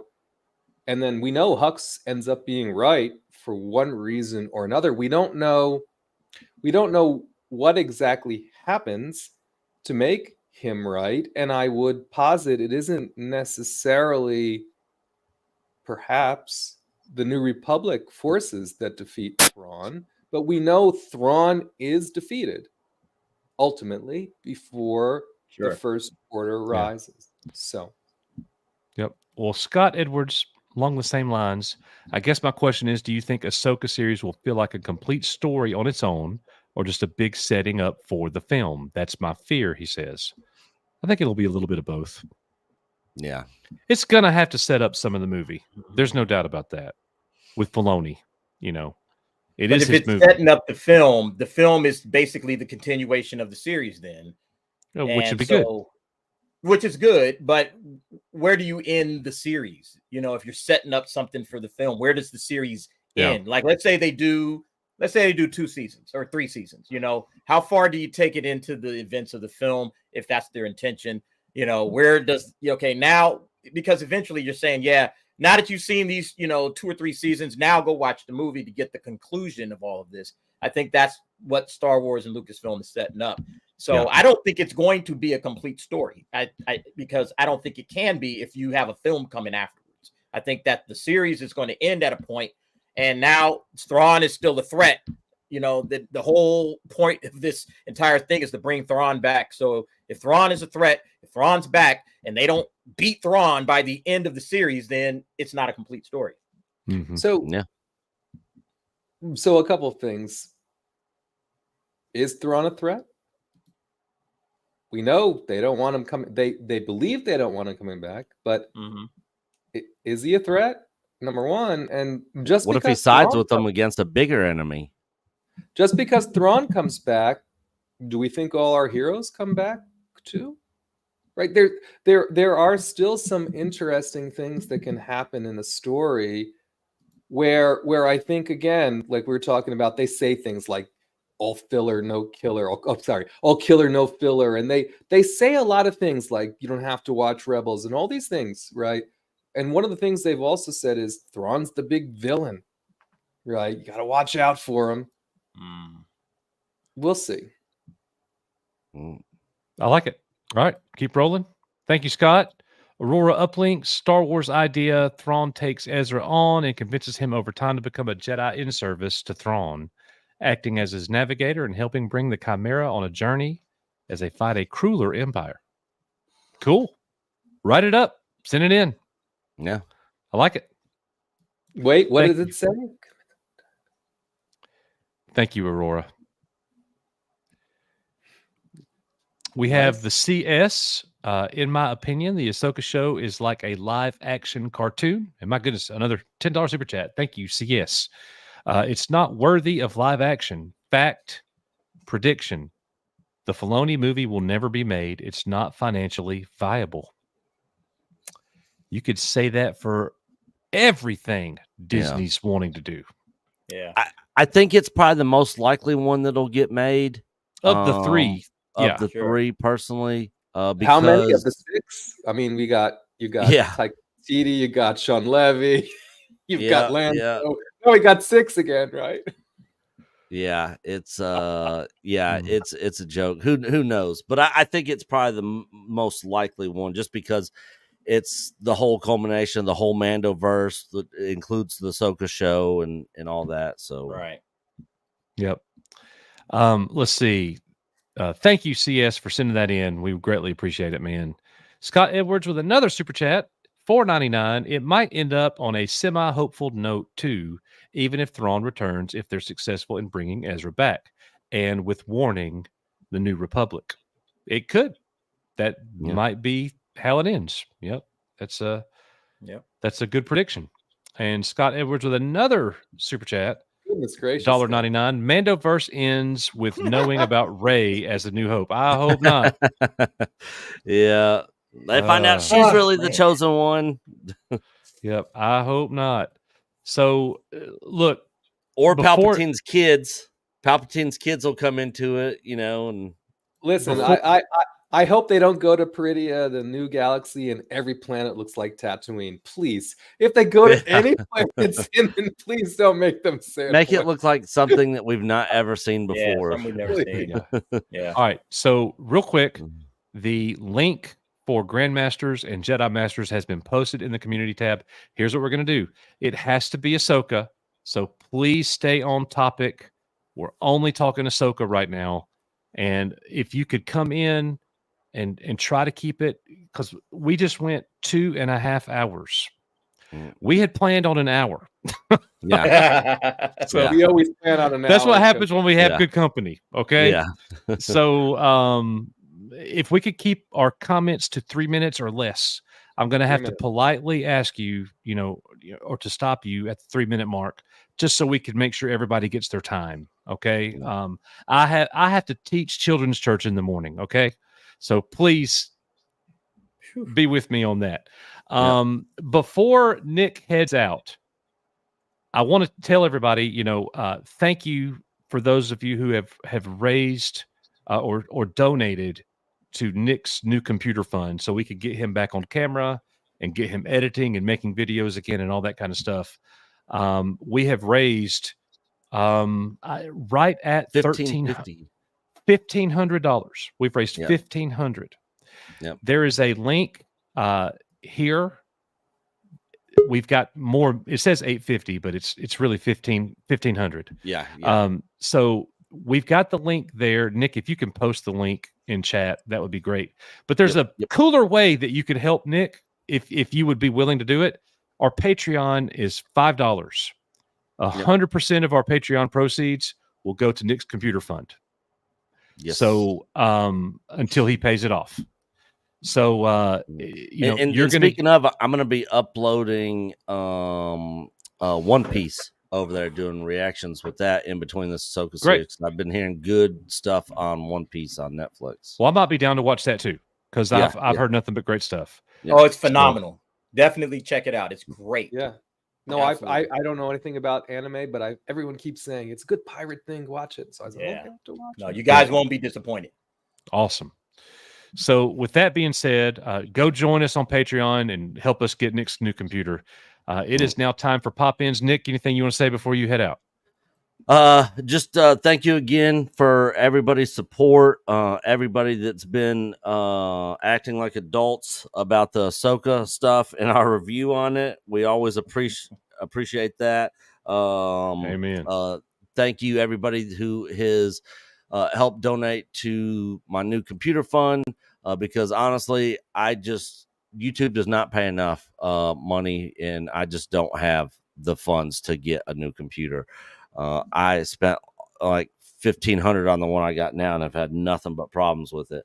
But I am going to be doing a members only stream tomorrow that will be returning tomorrow. It'll be between 2 and 4. If I had to guess, it'll probably be more in between 3 and 4 tomorrow. So just watch the community page for that. I'll be going live, talking Ahsoka, what we're looking at, as far as what's coming up in the show, all that good stuff. So we'll be discussing that tomorrow, and any other topics or questions you guys got for me, or if you want to trash on me for not absolutely loving the episode, even though I gave it a 6, it's mid for me. So I'll be doing that tomorrow. Sounds good. All right, brother. And I am posting the link for the GoFundMe if anybody is interested in helping us reach our goal for that. It is in the chat. But also, I want to thank Derek for being here. Man, it was awesome having you on.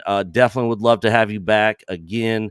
Talk Star Wars or anything else that's going on in pop culture. Absolutely. That's entertaining and fun. So thank you for being here, Risman. Thanks for everything you do. Coach, I will talk to you in a little bit. You ain't gonna thank me. You ain't gonna thank me for nothing. I just yeah. I mean, I thank you. Get all out of the here. time for stuff. Bye. Get out. All right. All right. See you, guys. Later. See you later. Bye. Later. All right. We are bringing in right off the bat the master of disaster. She's going to eat me alive. Never. Oh no. There she is. Mama Bear. All right. We are also bringing in Red Tigress and Ted, the old Star Wars nerd. Or Ted's Nerd World now. Sorry, Ted. Yeah. You're always going to be That's Ted. fine. That's fine. So, all right. First of all, we're going to go one at a time. We're going to start with the lady first. We'll drag you over here, Debbie. We'll go in this order. If you all have any questions or comments for Derek, please, do that as well. I know that y'all appreciate him being here too. Mm-hmm. So if you have any questions for him or Risman, you don't have to ask me nothing. But anyways, all right, Debbie, it's your turn. Okay. Let's see. Where to start? Okay. The one thing was that. Am I making that noise? No. Okay. Ahsoka. No, it's Red. I muted Red temporarily. So Red, when it's your turn, we'll unmute. I'm sorry. Okay. I heard a lot of people talking about how they felt the character of Ahsoka was very almost like put off. She was very just not very dull, and now wooden is the word that I saw the most. And now that we know why, I mean, people don't seem to I'm not understanding the audience's, some of the people's reactions to her, when obviously this was her in a bad state. Okay, we weren't, we come into her having this, in this gray zone. Okay, she's gray, she's in a zone where she's not sure where she is. And then, and I must have missed something. Now, I've seen all of Clone Wars, I've seen all of Rebels, and I remember her going from the gray Jedi into the white robes, but I just assumed this was all following the timeline. I don't remember a second white robe here, this that we're talking about. I know they changed this one around a little bit, but for me, this was like, okay, this is her awakening. When she came, when she came up out of the, and I'm just, for my sake, going to call it the world between worlds. When she came back, she went from all gray to partially gray, partially white. And then by the time she was going to be with the Purgles, she was totally in the white, and the hoodie was white. So I think she totally had a complete change of her mood. And she's going to be the Ahsoka that we used to think of in the very early years. So I don't know what the problem is. I mean, I just heard a lot of complaining about, well, I don't like the way she's being played. She's being played so drab and this, and then it's just like, it's the things to me that, I don't know. It just like the memberberry stuff. I hear people say, I wish we could see this, and then they show it, and then it's, well, that's just a memberberry. I'm not sure myself what people want, and it seems like the things that they want and they get, well, it's not good enough. This is just my opinion. I'm not mad at anybody for it, but it doesn't make any sense to me. They give, okay, it's not enough, I wanted more, but how do we know we're not going to get more? We still have 3 more shows. That's fair. Yeah. Let's wait until the whole thing's over, and then we can say, well, you know, I was expecting to get a little bit more. It's too bad they didn't get. I kind of just hate it when we don't get to the very end. We still don't know what all is going to happen. This next show is 46 minutes. I'm assuming we're going to get a lot of stuff. I don't know what, but I think, you know, these next 3 shows are a long time. So I think they're going to put a lot of stuff in, and we're setting it up. I think I get more upset with the fact that there's no patience in waiting to find out what's going on. We have to, you know, go. I have to say, with all respect, Debbie, for me, gosh, Coach, I guess I'm a little bit on the negative train tonight also. But I have to say, I feel like in regards to the way they've portrayed Ahsoka's character arc in live action, specifically in The Jedi and The Mandalorian, in how we've seen her in Book of Boba Fett, and now, I think Filoni has failed in showing us a character arc here. Other than her saying a couple times, I walked away from Anakin, I walked away from the Jedi Order, I don't feel like I'm a great teacher.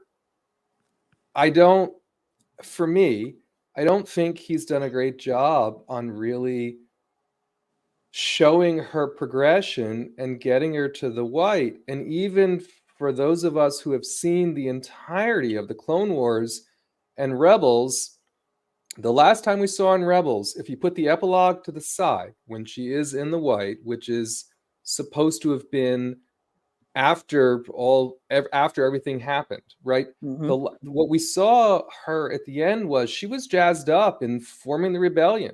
There was that let's go, I'm Fulcrum, let's get this done. You know what I mean? Let's liberate Lothal, let's keep going. And we went from there to hear, and this whole dowdy, oh, you know, I'm Right. gray. For me, I feel like he hasn't done a great job for folks who've never seen any of the stuff. For all the folks he said didn't have to see the stuff, I don't think he's nailed it.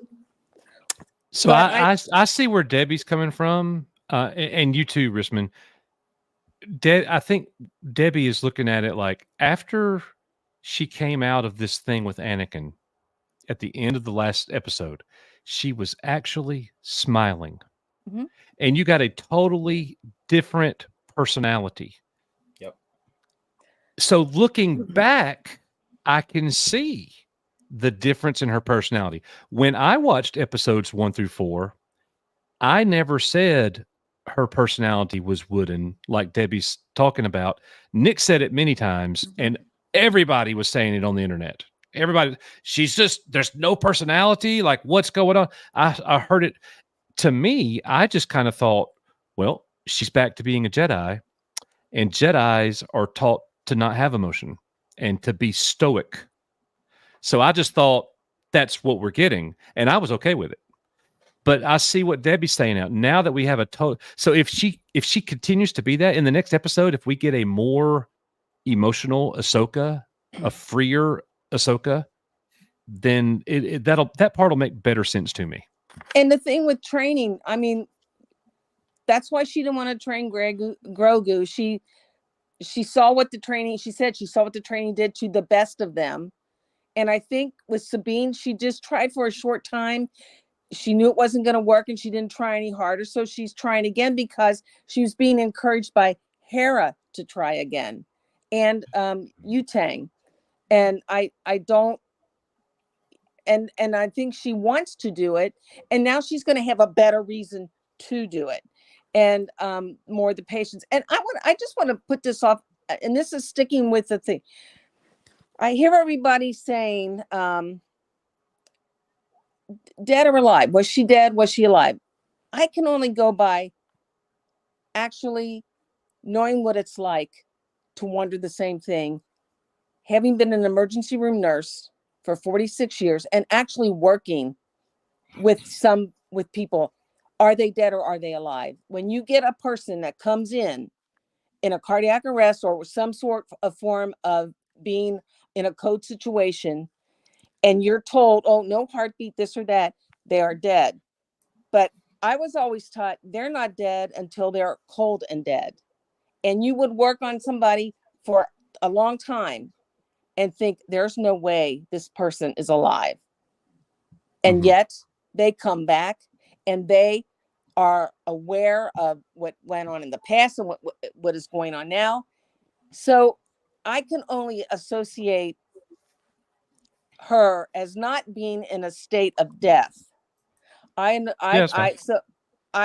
put her as being in between a limbo, if not the world between worlds. She is in a limbo state. She is not dead, but her consciousness is there. But not a lot. I encourage you, if you re-watch this episode, Coach, put the voiceover on. You get a lot more information by the person that's talking. You still hear the characters talk. You don't miss any of that. Sure. They fill in where they're not here. You'll hear a lot of things. It tells you a lot of the narration. It's really good. But to me, I never once thought she was dead. I always thought she was in that place where people go when they haven't actually are. I mean, I can only explain it out of experience. Yeah. Well, thank you, Debbie. Look, great conversation. We're going to have to move to Red Tigress. Yep. Debbie's 3 minutes was really like 8 minutes. I know. I know. It's okay. No, it was so good. We started talking. We wanted to respond to that because it was so good. But thank you, Debbie. Time limit. I'm sorry. Oh, no. Stop it. Don't say you're sorry. You're perfectly good. All right. We're ready. We're ready for Red Tigress. Okay. For me, can you hear me? I can. Yeah. Yeah, I had to switch up my configuration tonight, so it's a little off. That's all right. I've been watching Ahsoka for the last 3 weeks, and Coach, I've been running a little bit underneath you on the first 3 episodes. For me, they were not that good. But my issues were more on the production side, continuity issues. And before anybody starts throwing things at me, I did go watch the Ahsoka's Essentials arc, which I don't think helped any of my continuity issues.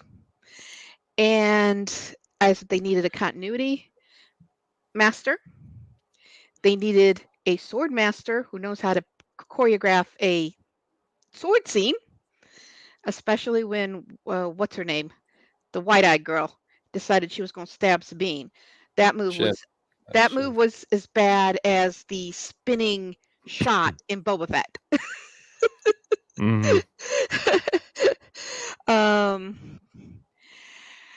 Episode 4 I was a little bit better with because I didn't find as much cringeworthy things. I don't like what Filoni's doing with the beat for beat recreations, i.e. the how am I supposed to fight if I can't see? I mean, I saw that one coming a mile away, and the wing walking was just ridiculous. You've got 4 fighters trying to take out 1 fighter, and they're shooting at a person on the wing. That makes absolutely no sense in live action. Animation, yes. And that's the other problem I've had with this series, is that in the first episode, you saw Ahsoka running, but if you look behind her, it's like they put an animation screen behind her. Yeah. And I like Rosario Dawson, but as far as the character we're seeing as Ahsoka in this is very different than we've seen in Book of Boba Fett and Mando Season 3. The whole personality has shifted. Episode 4, I'm actually a little above you, Coach. And I actually enjoyed that episode quite a bit, and I think because I didn't find anything that was truly cringeworthy in it. I mean, Sabine's betrayal, you saw that one coming a mile away. It was telegraphed. There's a simplicity to Filoni's storytelling, again, that works in animation. He doesn't have the complexity and the depth. And I love the fact that everybody is raving about Ray Stevenson. There's a reason why he's the best thing in the show right now. His background, he's worked with some fantastic actors to the point where even if he's not saying something, he's taking space and holding his character and holding his character's interest in whatever's happening in the scene around him. He puts off that kind of energy. The others don't. And I can't help but wonder, is that Filoni giving him a little bit more room to play because Balin's not a Filoni character? Right. And the other thing that's really, I hate Sabine's armor. It looks like it's animated. It looks, it would be fine if we hadn't seen 3 seasons of The Mandalorian and all those different Mandalorian type armor. Yes. And that's the problems I'm having here. And then you get into the story arc and the development of the story arc. I mean, they're underusing David Tennant as, what's the robot's name? I think for me, Hu Yang has been one of the shining. He has been, but he could series. he could be so much more, Matt, because if Filoni would give David Tennant a little bit of room. All right, Red, I love you. You got 1 more minute, okay? No, that's all right. You let the counter go again, and then it keeps going and going. Debbie had an 8. I'm still at about a medium on this. Debbie had her 8 minutes, so I'm going to go ahead and drop off. Let somebody come back in. You don't have to leave just yet. We're going to move to Ted, and then we'll clear you all out and bring in. We got 3 more people already waiting in the background. So if you need to run, that's fine though. But thank you, Red, for that. Ted, we're going to go ahead and move to you. All right. Yep. Coach, it's up to you to slow us down. You're the one that's got to stay up. You're right. So anyway, let's get started with this. I'm going to start out with some good stuff. If you love Disney, if you're a Disney Star Wars fan, this episode is beautiful. There are some great scenes in it. Love seeing Anakin and Ahsoka together. Love seeing the fighting, the duels. Everything looks great. It has no substance though, but it looks great. And that's all really Disney Star Wars is about, is great things, great visuals, but not much story-wise. I mean, just look at their track record so far. This series so far has made as much Disney sense as, Kenobi and Mando and Book of Boba Fett. As much Mando season 3. Yeah. Mando season 3. And Mm-hmm. as much logic was put into those, you can see is as much logic as they're putting into this. They're lobbying and they're rewriting their own stories. The canon they can't stick to. It's just a mess. But so if you love Disney Star Wars, this looks great. But if you're gonna ever think this is gonna match up to anything in the George Lucas Star Wars universe, this is crap writing, crap everything. But just remember, Ted, Ahsoka and Anakin together was George Lucas. I right? know, So I'm not he's disputing not what you're saying, but you cannot totally put Ahsoka and Anakin together on Disney Star Wars because it was George Lucas. Yeah, you can, because it was Disney Star Wars that put them together, and look what it turned into. That's not true. They were together in the Clone Wars. They were together in the Clone Wars, and it looked great. That was Lucas. Yep. That's why it all happened. Was Lucas? Lucas wanted Anakin to Ahsoka, as a Padawan. It was so there's a lot of prequel fans that are really happy though, Ted. So I will say that. Great. Yeah. It did look great, but it was still all in her head. It was a Star Wars universe version or equivalent of a near-death experience. I agree with that. Nothing. She was floating in the water.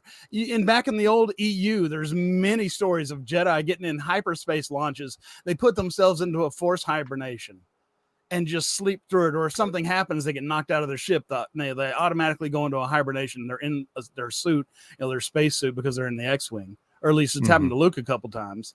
So that I can get, she's just down in the water floating around, but it's a near-death experience. She's not seeing anything. Okay, how much time do I got left? 22 seconds. 20 seconds. 22 seconds. We'll give you another minute. We'll give you another minute. Was that, that was Rex, but if I hadn't, I'm not a big Clone Wars fan. I wasn't paying that much attention. If they hadn't focused on him for an extra 3 seconds, I would have never thought, oh, that must have been Rex. For what, 3 seconds? Big deal. I've never seen Ted like this, y'all. It's just, he's got notes. I love it. I got notes. Well, Ted's usually like, it was great. I loved it. It was, if you love Star Wars, it's Disney Star Wars. Have you been hanging out with Nick too much? Like, Nick has been so on point lately. Nick and Rissman, they have been just on it. So I've got nothing bad to say about any of them. You need some Debbie in your life. It's just, oh man, it's just, it makes no sense. So what was this lesson she learned? She wanted to live. I didn't know she was suicidal. I didn't know Ahsoka was suicidal. She never came across that she never wanted. I think it had to have been because what you said earlier, like you said, she was guilty because she sat out the original trilogy. That's what she needed to be redeemed for. You know what's funny, Stitchem, is no one has ever said that about Ted until tonight. Ted cannot be. I promise you. Oh man, yeah. Usually I'm really happy and easygoing, but I don't hate it. I'm just severely disappointed that Star Wars is in this state it's in. I wish it could be better. I'm watching it and I hope every week, please get a little bit better, but every week it's more disappointment. Yeah. Ted, I couldn't agree with you more, by the way. The lesson, the way they portrayed it was moronic. Yeah. That's the word I used for it. It was moronic. It was right. Pointless. I've seen everybody trying to explain it. Yeah, I get it, but it was not explained well. If that was it, I still think that's lame. That's lame. She felt guilty because she set out the original trilogy. Where were you during the second Death Star? Come on. Well, look, great panel. We had one that loved it, one that hated it, and one that was kind of in the middle. So this was the other way balance can be explained. So very good. Thank you, guys. Any last words for anybody before we exit and bring in our last three in? Debbie, you're muted, hon. Debbie, you're muted. Unmute, Debbie. Happy birthday. Thank you. Thank you very much.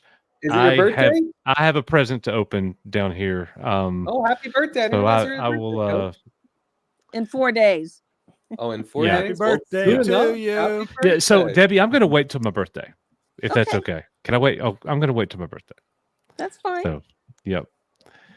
All right, Red. Anything? Ted? I'm still hoping that something gets pulled out in the last 3 episodes to improve this. They're going to have to I guess reach that's- way up in there to get something good out I of it. mean, yes, I love the Anakin scenes as separate scenes, and I felt like they almost kind of touched the boat. Yeah. A start, maybe, Mhm. but I have my doubts. Yeah. They need to Okay. they need to pull it out of the fire. All right, Ted. Love you all. Got no hate for anybody that likes this stuff. I hope it keeps getting better for you. There we go. Take care. Love How dare you be Ian. sensible?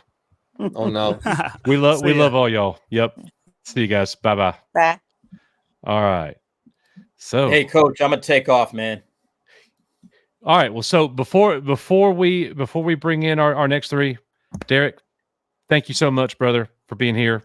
I'm going to email you here in just a few minutes. Got something, but everybody in chat, please, give Derek a thanks. He's been here for over 3 hours. So he was a soldier tonight. I greatly appreciate it. But we loved having you, man. And I knew Hey, I love being here, man. This is awesome. I really enjoyed knew we were gonna this was you need to be here. I knew it. So I just want to say loved thank it, you, man. This was awesome. Nice meeting everybody. Nick, Matt. Hey, thanks for having me on, Coach. I Great love to have come you here, back Derek. anytime Thank you you. ask, man. Just send the word.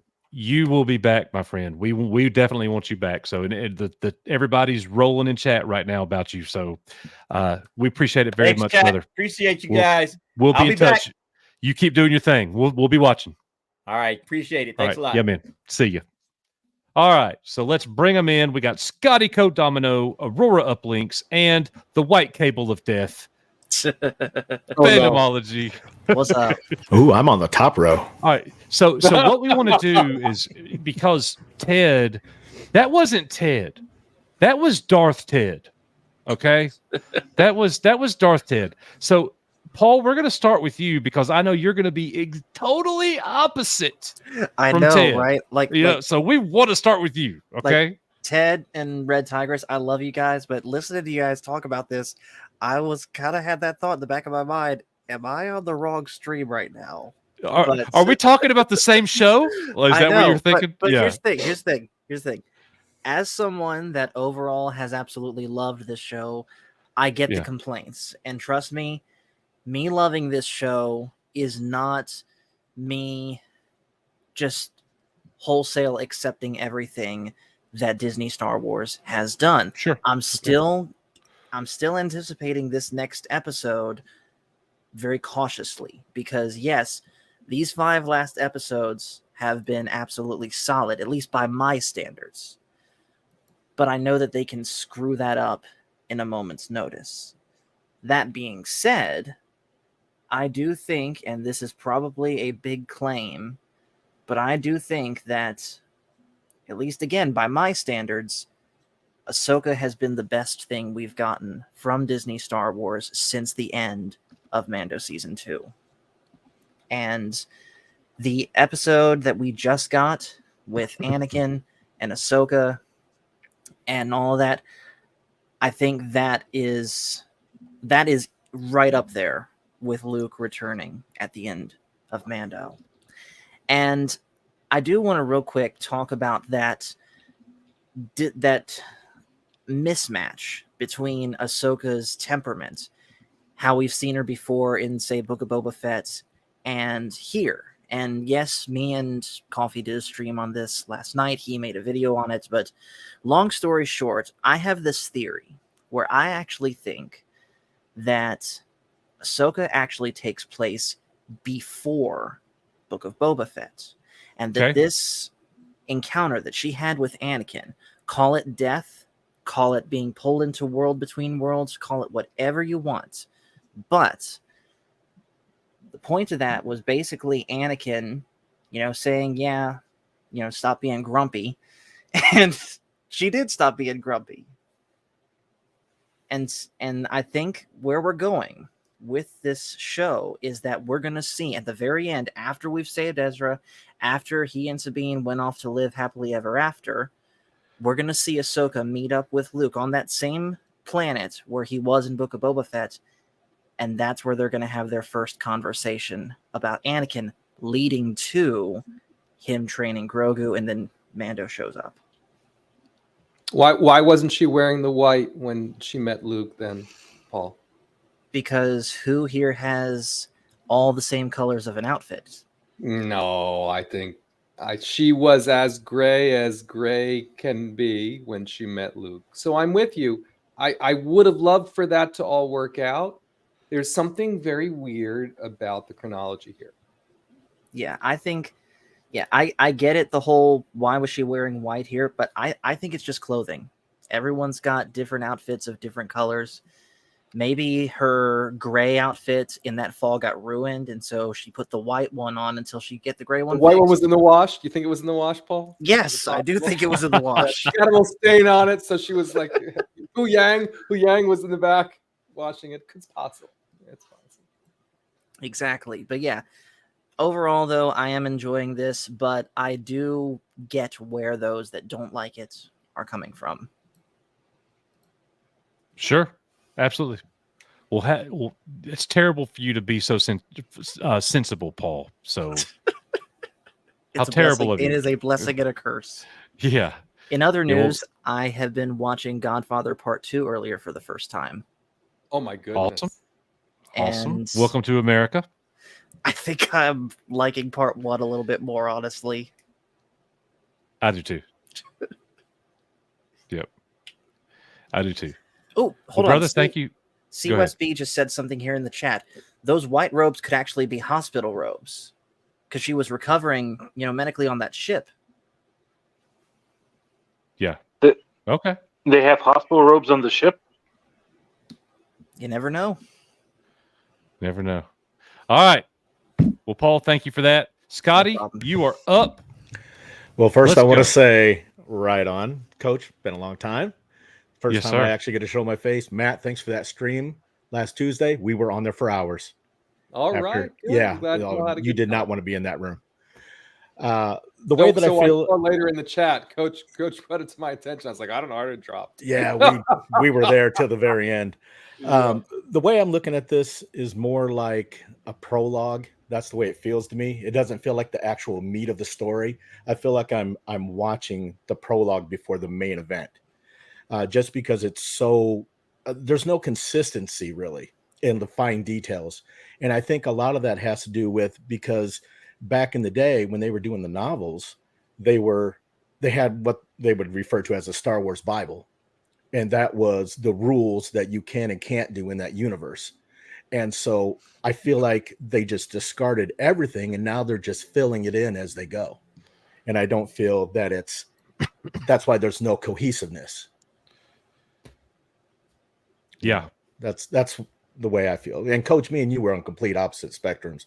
I couldn't stand the first 4 episodes and the fifth one kind of drew me. I'm with you though. I'm like on average and wary. Yeah. Yeah. That's it. That's where I'm at. So, but people like, when I give my takes or our reviews, I guess we come across way more negative, I guess.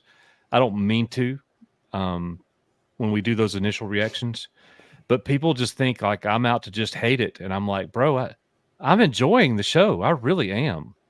I'm not hating it at all. And I gave the last episode a 6. That's like unbelievable for a lot of people, 6, you're a hater. And I'm like, no, if I was a hater, I'd have gave it a 3, but yeah, I want to like it. I want it to make more sense to me, I just don't see how they're going to do that in 3 episodes. It almost calls for a second season. I feel like the first couple of episodes could have been condensed. There was a lot of soap opera staring. that didn't need to be there. And I was just waiting to hear the dun dun dun dun dun, between dialogue. But I'm hoping that it starts picking up. But I don't want them to rush it either. I don't want them to just shove everything in the last 3 episodes and then we wait for the film. You know what I mean? It's like, and I don't want them to bring in the Yuzhan Vong. I don't want that. That's a completely different story. And first they need to tell the Ahsoka story, then they need to tell the Thrawn story, and then after that, maybe the Yuzhan Vong or the one witch that was out there way out in You mean Abeloth? Yes, Abeloth, exactly. Thank you. I thought that would be great, but I just don't see how all this is going to link up. I just feel like they're shoving everything in to try and validate the sequel trilogy. It's a tough one for me because I feel like if anything should have made sense, it should have been what they showed us in the known galaxy. Now it's like, well, they're taking us someplace we've never been. So only a few episodes left, and we're like, gosh, I hope this. I'm like, if there's anything that's not going to make sense, it's going to be what's coming next. I kind of hope that they do take it to a different galaxy, because then they can start fresh, stop messing with the OT galaxy, and they can create whatever it is that they want to create without affecting us. Yeah, that's sensible. I get it. I agree. I agree. So I'm going to write this down. Coach agrees with me. Got 3 episodes left. Oh, no. Love you, Coach. Yes, sir. Love you, brother. I don't know. Got 3 episodes left. I'm hopeful that I like it more in the next 3 episodes. Awesome. So maybe there won't be as much mental gymnastics happening in the next episode. Matt, real quick. I won't be there if you're streaming again this Tuesday. I'm going to a Skid Row concert. Because I think Thrawn is I won't be there. Dang it. All right. That's all right. Yeah. Well, Scotty, we appreciate it, man. We're going to move on to Aurora. Aurora, it is you are up. There he is. He's back. What's your thoughts, man? I have a few thoughts. First, I have to admit they could manufacture new clothes on a starship, probably. Especially a military transport probably has the ability to manufacture new clothes in case they get clothing damaged in a battle or whatever. Yeah, I mean, who's to say Star Wars and Star Trek couldn't have shared replicators? Yeah, I'm willing to go there because Star Wars Galaxies has that technology. She wore video game.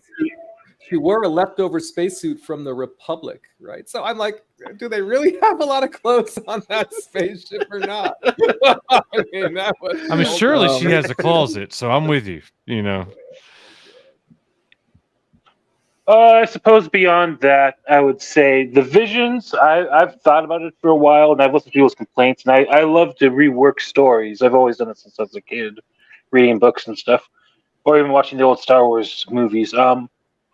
I'd say where we should have started with the episode 5 is just complete blackness, and we hear a Jedi instructing the very, very young Ahsoka before she gets assigned to Anakin, instructing her on how to enter a meditation and how to do it even if she's going unconscious, like to do it innately to preserve a life if she's in a bad situation. Like if she's on a spaceship and the air is leaking, you got to be able to enter a state of preserved consciousness. So I'm willing to say maybe she could do that, and maybe that's what they should have opened with. Is move on to some flashbacks of the Clone Wars where Anakin is teaching her about the importance of life and freedom. And I saw a really great comic today where it had been about after they had gotten enslaved as a group during the Clone Wars by the Zagarans or something. And Anakin is like, the Jedi are slaves to the Republic, but they choose to be slaves so that they can protect the rest of the galaxy and from being slaves to others. They seek to protect the Republic citizens from being slaves. And those are the slaves that have no choice. The Jedi willingly choose to be slaves for the greater good.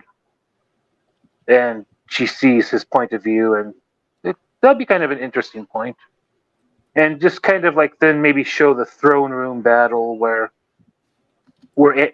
Vader / Anakin gives up his life and entrusts basically the future to his son, to Luke, and to Leia, to see what, so that they can make something of the galaxy where he failed, and he, kills the Emperor to protect them. And just like showing those little steps that kind of would build up to show why she needs to have an apprentice that can actually affect the galaxy and can actually use the Force, like Jason, Hera's son, the one she should be training.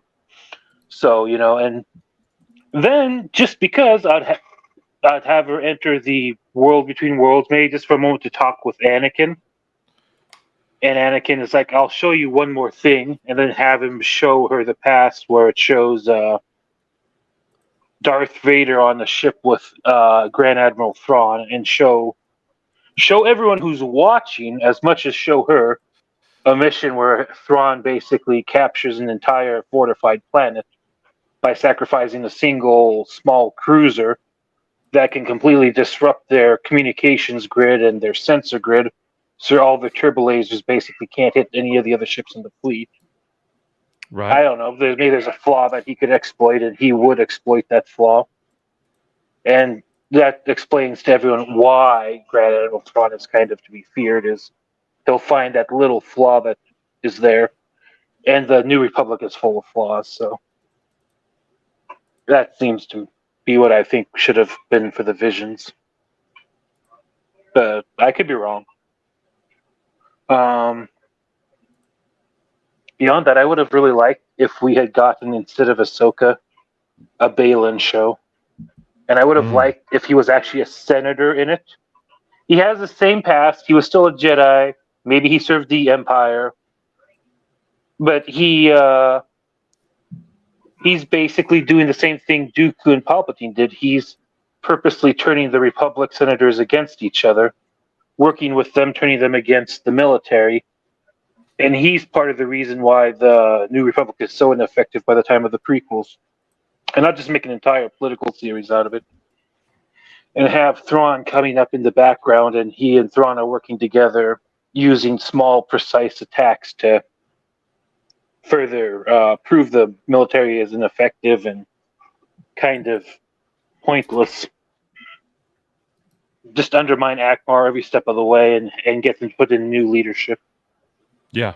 Get Leia thrown out, show why it's happening. That's what I would think might have been an interesting step.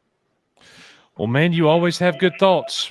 Yeah, I like how you always rework the stories. Yep, definitely good at it.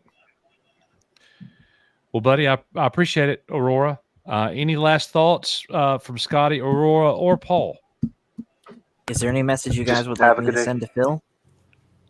Just tell him he is missed. Where's my Buster Bar? Ask him where my Buster Bar is. I will do just that. Tell him I want to know why he doesn't show up in our live streams anymore. Okay. Point blank. Have a good night, guys. Did Later, you guys Scotty. hear See you. about... Appreciate you, man. Did you guys hear about someone that died, apparently, that was Cardinal Sin? Yes, we did. I don't know if he was on yours. We Oh, knew that was him well. sad. We knew him well. Very sad. I've got his phone number. Have a good day. Right here. Yes, sir. All right, gentlemen. May he Well, rest in peace. Yep, absolutely. All right. See you guys later. All right, guys. Yep. That's So go ahead. Coach, before we go, I wasn't aware. It's your birthday is coming up. Is it true? Yeah, I turned Birthday is soon? 44 in 4 days. Well, listen, there is someone here that has something to say about that.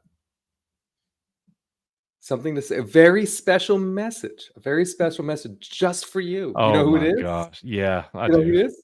All right. I do. So here, just for Coach, everyone in the chat, this is just for Coach. His We're not birthday. playing this whole thing. We're not playing this whole No, we can't. Nobody can survive the whole thing, but we can play a little bit.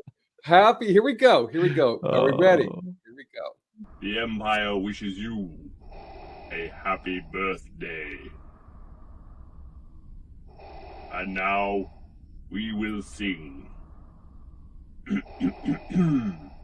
Me, me, me, me.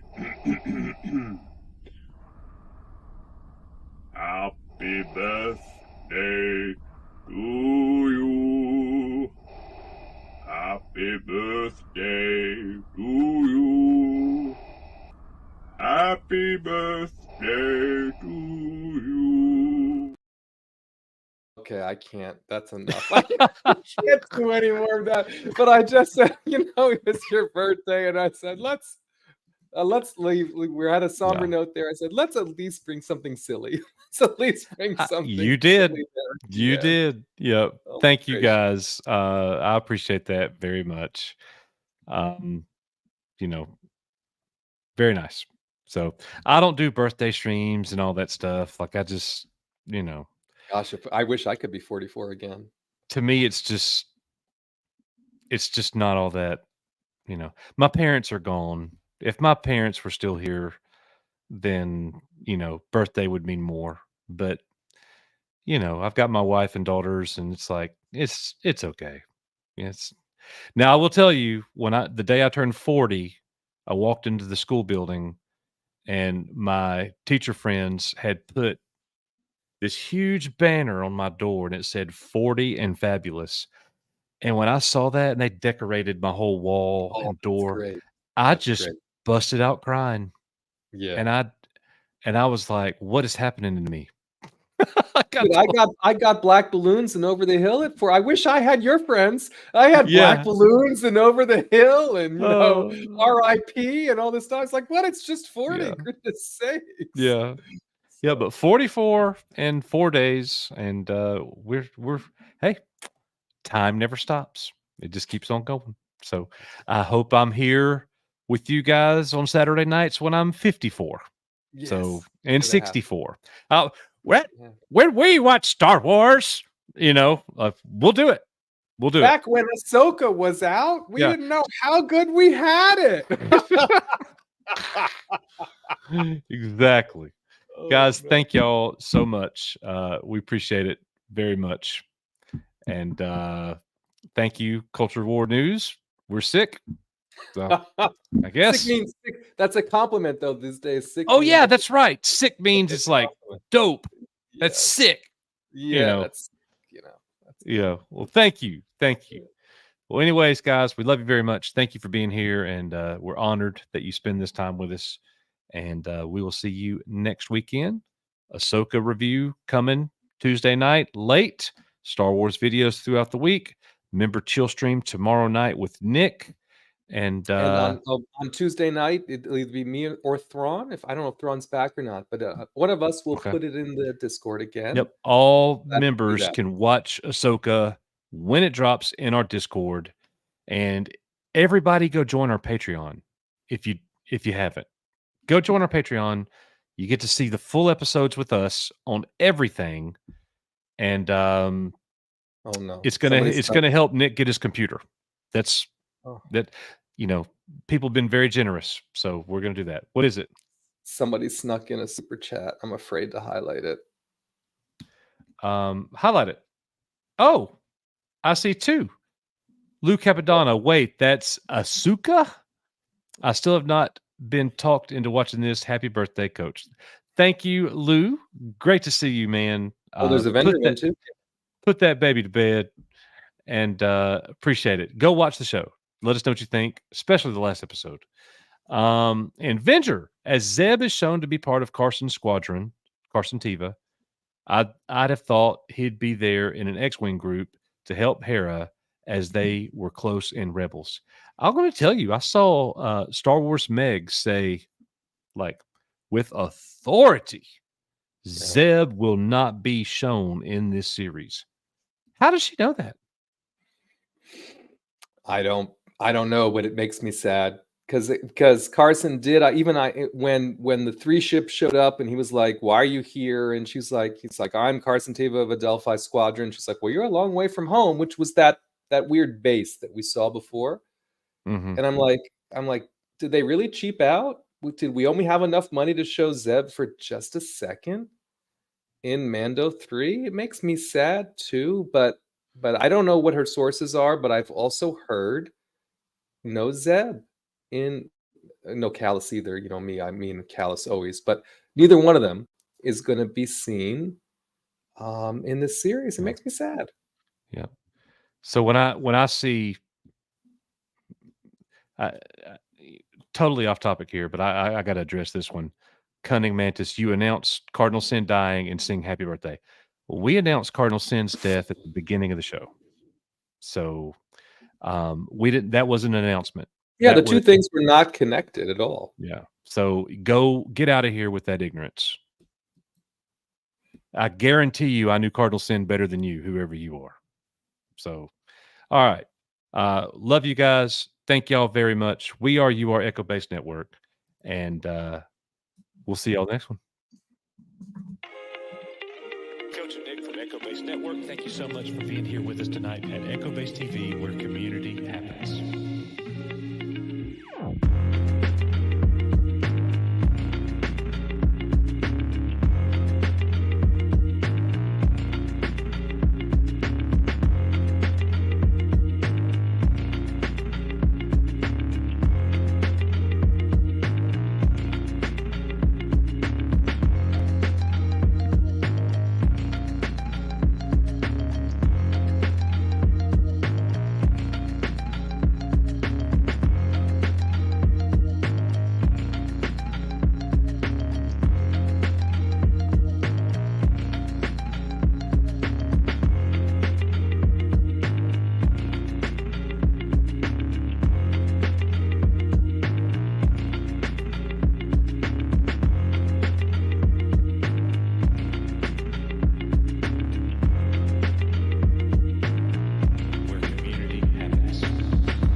How about it sucked?